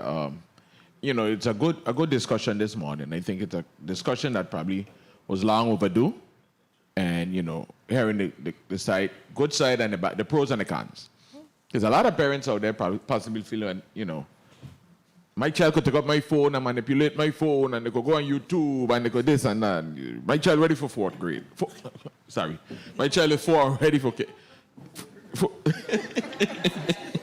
You're right. They probably said they're ready for 4th grade. But I just want to keep the conversation honest and real. Right now, I'm going to carry it to a whole nother different spin. I don't think that the Department of Education has the facility to accept these children. I just keep it at 100 with you. We have mold issues, we have air conditioning issues, we in the process of reconstruction, rebuilding schools and so forth. We just don't have the capability now, if we were to implement this law, to accept these children. That's just one. 2, again, like I stated before, it's going to be a takeaway from the daycares, the privately owned daycares. At times I've asked Human Services if possible, how we could get programs in place to try to offer some kind of education program to try to train up teachers to go before either Head Start or daycares, where the daycares would employ them themselves and Head Start would have more teaching staff as well. When we open these new facilities, Ms. Lewis, how much facilities you testified here today is going to be reopened? We actually have 6 that will be opening.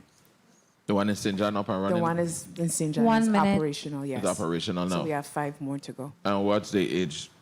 3 to 5. 3 to 5 grade. So while I understand the intent, and I have known in the classroom, and we're talking about teachers, we also have to include paraprofessionals. Let me include another tier of maybe another assistant principal or something for the school. 30 the seconds. chairman touched on children with disabilities, because we have to be inclusive of all. When the private schools could say, yeah, no, or different, public schools can't say that. Right. They have to take all. When Head Start could say, when the daycares could say different, Head Start have to take all. So we just have to be inclusive of all of that. And, Mr. Chairman, I understand the intent of the 4-year-olds wanting, Time. and yes, you are correct about the measure, because I did that study, that we are flexible with the early start of the age of children here in the Virgin Islands. But while I do understand the bill sponsor's intent, it need a little more work here for me today. Thank you, everyone. And thank you, testifiers, for your testimonies. Thank you, Senator Lewis, the bill sponsor. Senator Alma Francis Heiliger. Thank you so much, Mr. Chair. Thank you so much to the testifiers, to my colleagues. As I stated earlier, I had a choice.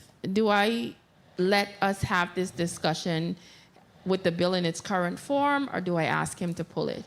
Because it's drastically being overhauled. And I made the choice to just leave it on, because I saw the importance of having this frank discussion in its form as it is now. Because I learned quite a bit of additional information that could help me in improving the bill. So that is what these meetings are for, and that's what I love about having this dialogue. For example, with the amendments I submitted, like, for example, some of the changes that spoke to the definition of what pre-kindergarten is, because like I shared with you, I recognized after doing additional research by the time this came out and was performed, we did quite a bit of additional research, and I said, wait a minute, this might be best suited dealing with pre-K and 4-year-olds. And that is what the essence of the amendments, which more than likely we were doing an amendment in the nature of a substitute, will be for this piece of legislation. So I do appreciate all the dialogue that we had today. And one thing I will say with us, my ultimate goal is for our children to do better. I have no other purpose. And I recognize that, yes, sometimes our children at age 4, some of them are in some really good schools that are very structured, and they come out like little geniuses. I've witnessed that. And then some of them go to preschools that are like glorified babysitters. Let's be real. And my goal here is to get them prepared. That's all I care about. Get them prepared with the mentality of understanding the basics. Because even when the testifiers spoke a little bit earlier about even in preschool, by the time they're ready to transition to kindergarten, some of them aren't ready. So how do we tackle that? How do we get a hold of them and start preparing them, whether it's from 3, 4, whatever the case is, so that by the time they hit kindergarten, our kids have that advantage. They have the knowledge. They have the know-how. They're ready to hit the ground running because they're excited about 30 learning. seconds. They've learned basic fundamentals. They've already socialized with kids. So I was watching this one video of an overseas country where they have their children starting like their pre-K from 3. And if you had seen the production with this video, the children screaming down the place, they're trying to claw their way out of the classroom, teachers grabbing them, the parents, them are littered over the whole entire school, climbing because that detachment for the child and the parent, for some of them, it's difficult. Mm-hmm. And even to that I was watching, but then it also showed 2 weeks later. They went from that initial first day to when the kids were normal. They were like, okay, I know my parent is coming back for me. And they started to adjust. So we know that there's going to be some disconnect there, but I fully understand and I appreciate the dialogue we had here today. But I guarantee you what I have made the changes to is to shift to pre-K for 4 years. And that's why I brought up Title 17, 232, 233, and 234, because it already outlines specifically as it relates to pre-K. But the goal is to get these kids there as quickly as we can, because I need them to be educated as quickly as possible. We want our children to excel.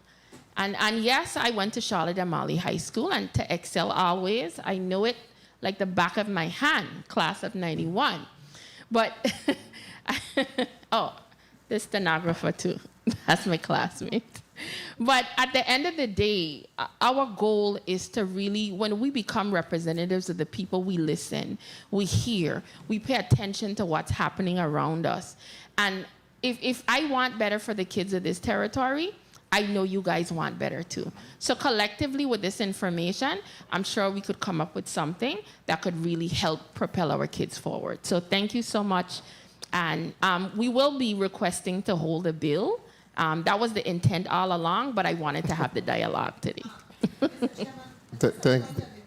Thank you, Senator. Quickly, point of information, Senator Joseph. Thank you so much, Mr. Chairman, because I'm listening to this conversation. Is there any requirement that parents have to enroll their students, their children in some type of structural, educational, or developmental program by the age of 3 or 4? That's what I think what is, and I think that's what the bill sponsor is trying, because if you put them in a structured setting rather than they coming in to the public school setting or school at 5, you're seeing that they are having to struggle with their developmental and academic because they haven't had any structural setting. So I don't know if that is one of the things that we have to look at, is getting them into, at an earlier age, into a structured setting and not just coming into kindergarten, some students without having that level of structure either in Granny or Sugar Apple or Head Start. Thank you so much, Mr. Chairman. Thank you. And as I said, let's proceed with caution, with everything that we are deciding that we're going to do. A lot of our decisions, we got to make sure it doesn't impact funding, doesn't impact other areas. I also want to put on the record that I've seen very young students, 3, 4 years old, that are fluent in reading. And I've seen some of those same students at 7 years old who have academic burnout, who are literally saying, I am so tired, because they were just being pushed from such a young age and never learned the fine motor skills or communication. It was just this academic, like robotic from a very young age, 3 years old. When you're that 2, 3, 4, you're supposed to be learning through play and communication and social, and we get so caught up with, oh, my child could read at 4. Yeah, well, when they're 9 years old, the child that couldn't read at 4 already catch up to that child and actually doing better. So let's look at it, and perhaps the next conversation that we need to have is to bring some kindergarten and some Head Start individuals, and we have a private meeting and we talk to them to find out exactly what their ideas are in reference to moving forward, and then we see what we could do that's not going to impact any type of funding or learning. I heard a motion, Senator DeGraff. Yeah, I didn't want to interrupt you. I apologize, Mr. Chair. Motion.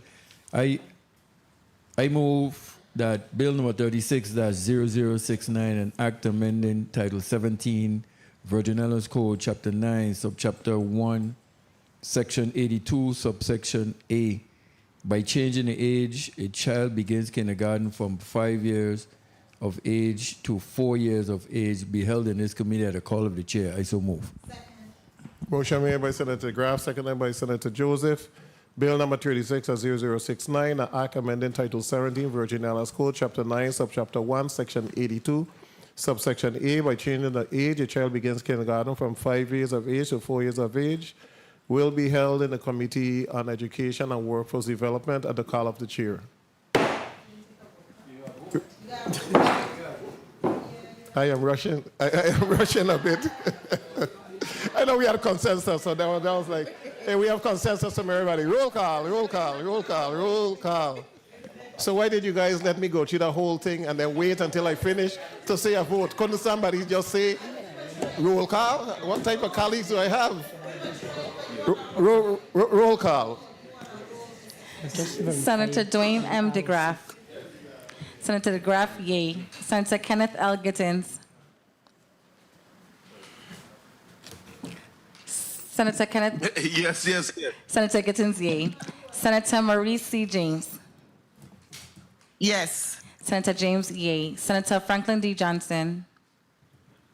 Yes. Senator Johnson, yay. Senator Carla J. Joseph. Yes.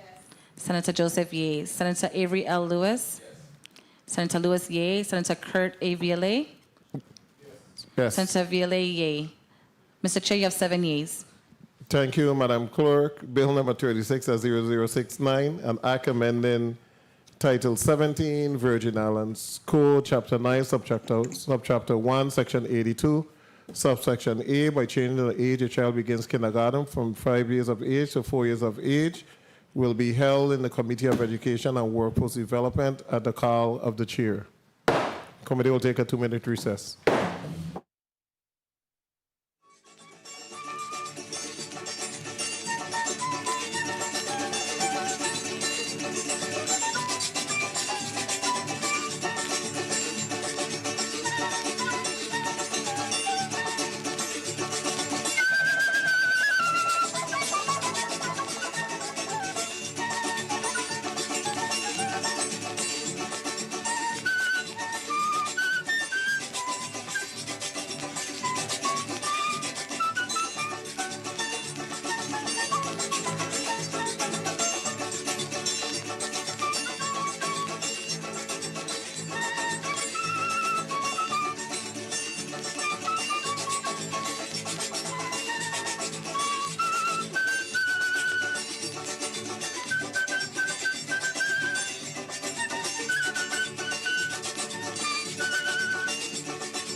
The Committee of Education and Workforce Development is back on the record. Madam Clerk, can you read the last item on the agenda?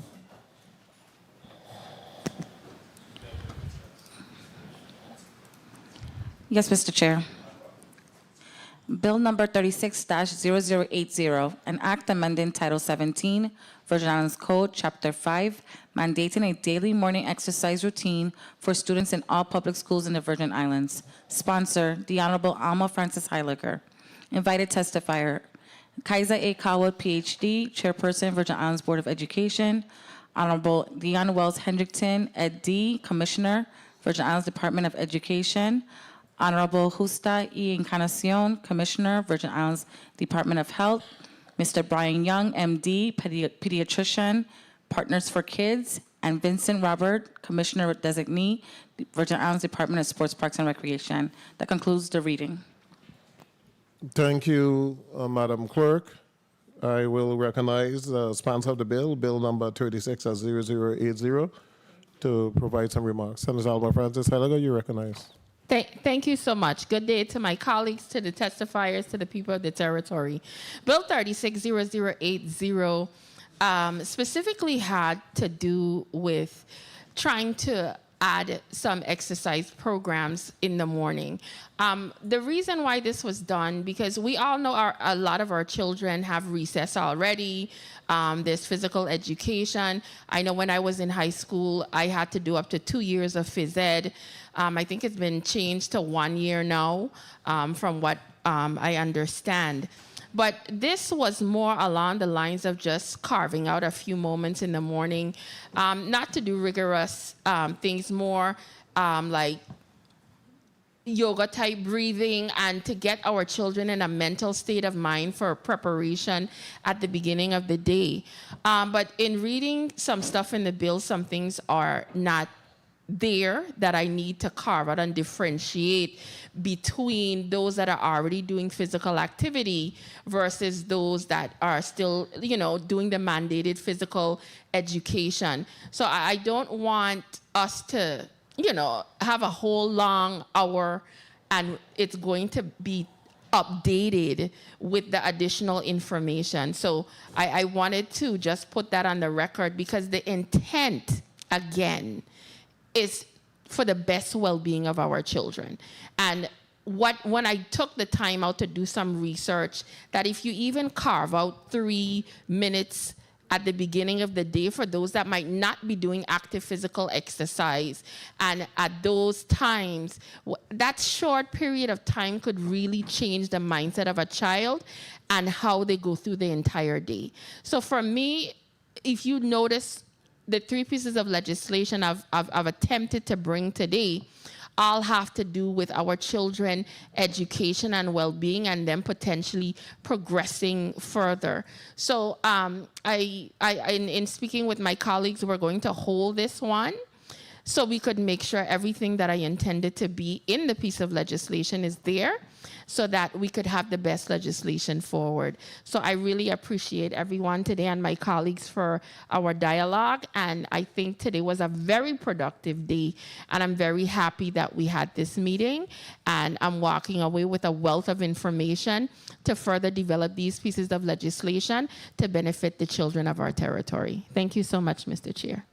Thank you, Senator Francis Heliger. Motion, Senator DeGraff. Thank you, Mr. Chair. I move Bill number 36-0080, an act amending Title 17, Virgin Islands Code, Chapter 5, mandating a daily morning exercise routine for students in all public schools in the Virgin Islands, be held in this committee at the call of the chair. I so move. Second. Motion made by Senator DeGraff, seconded by Senator Avery Lewis. Roll call.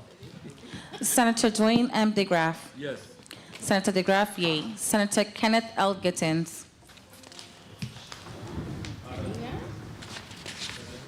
Senator Kenneth L. Gittins. Senator Gittins, yea. Senator Marie C. James. Absent. Senator James, absent. Senator Franklin D. Johnson. Yes. Senator Johnson, yea. Senator Carla J. Joseph. Yes. Senator Joseph, yea. Senator Avery L. Lewis. Yes. Senator Lewis, yea. And Senator Kurt A. Vla. Yes. Senator Vla, yea. Mr. Chair, you have 6 yea, 1 absent. Thank you. Thank you, Madam Clerk. Bill number 36-0080, an act amending Title 17, Virgin Islands Code, Chapter 5, mandating a daily morning exercise routine for students in all public schools in the Virgin Islands, will be held in the Committee of Education and Workforce Development at the call of the chair. Colleagues, we had an early day today. Testifiers, we had an early day. However, our next meeting in November definitely won't be an early one, because we're going to have a robust discussion about cell phone usage in our high schools and our school system. And I'm asking for everyone to come with real, a cross-section of individuals will be testifying, to include principals, and I'm asking individuals to come with an honest analysis as to the direction that the Virgin Islands need to pursue. States across the nation are coming up with cell phone policies, and they're codifying these policies because definitely cell phones impact learning. So we are going to take the plunge. And then after the plunge, you're going to go into the Career and Technical Education College bill.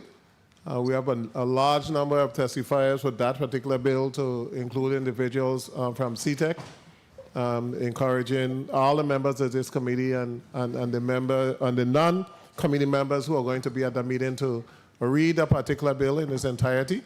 And let's see if, as is, it's what we want, or if there's a need for amendments, there's a need for changes. But that's a big move. So it's not something that we can take lightly, and it's going to take quite a discussion, I think, for us to get it right and determine the path that we're going to move in. I heard Senator Johnson, you wanted a point of personal privilege? Not necessarily, but Mr. Malloy wants to put something on the ears. Assistant Commissioner. So we're just trying to get your attention. Okay. Assistant Commissioner Malloy, it is? You may go ahead. It's good afternoon again, everyone. The Department of Health wanted to take this opportunity to remind the public that we are hosting the Breast and Prostate Cancer Awareness Walk this Friday at 5:30 on St. Croix from Claudio School to Bordeaux Park. The walk occurred on St. Thomas last Friday and was a tremendous success. We want to make sure that we continue that momentum and and be equally successful on St. Croix. So join the Facebook page, our Facebook page, and the QR code, and you can register so that you can get a T-shirt. Hopefully we have T-shirts for everyone, but just wanted to take this opportunity to make that announcement. Thank you. Thank you so much. And I'll also like to announce my colleague, Senator Blyden, is having a housing summit tomorrow on St. Thomas, and it's going to move to St. Croix on Friday, the USVI Innovative Housing Construction Summit. Thursday, St. Thomas from 9 to 5 o'clock at the UVI Innovation Center, and St. Croix on Friday at UVI Great Hall from 8:30 to 4 o'clock. So all individuals who are first-time home buyers or getting ready to, trying to construct, and they're supposed to have some very useful information. He's been working on this initiative for a couple years now. So it's finally come to fruition, and we're looking for your participation tomorrow and Friday. We want to thank everyone for coming to attending the meeting today. We want to thank Central staff, the individuals that made this meeting possible, the testifiers, my colleagues. Thank you so much. The Committee of Education and Workforce Development is hereby adjourned.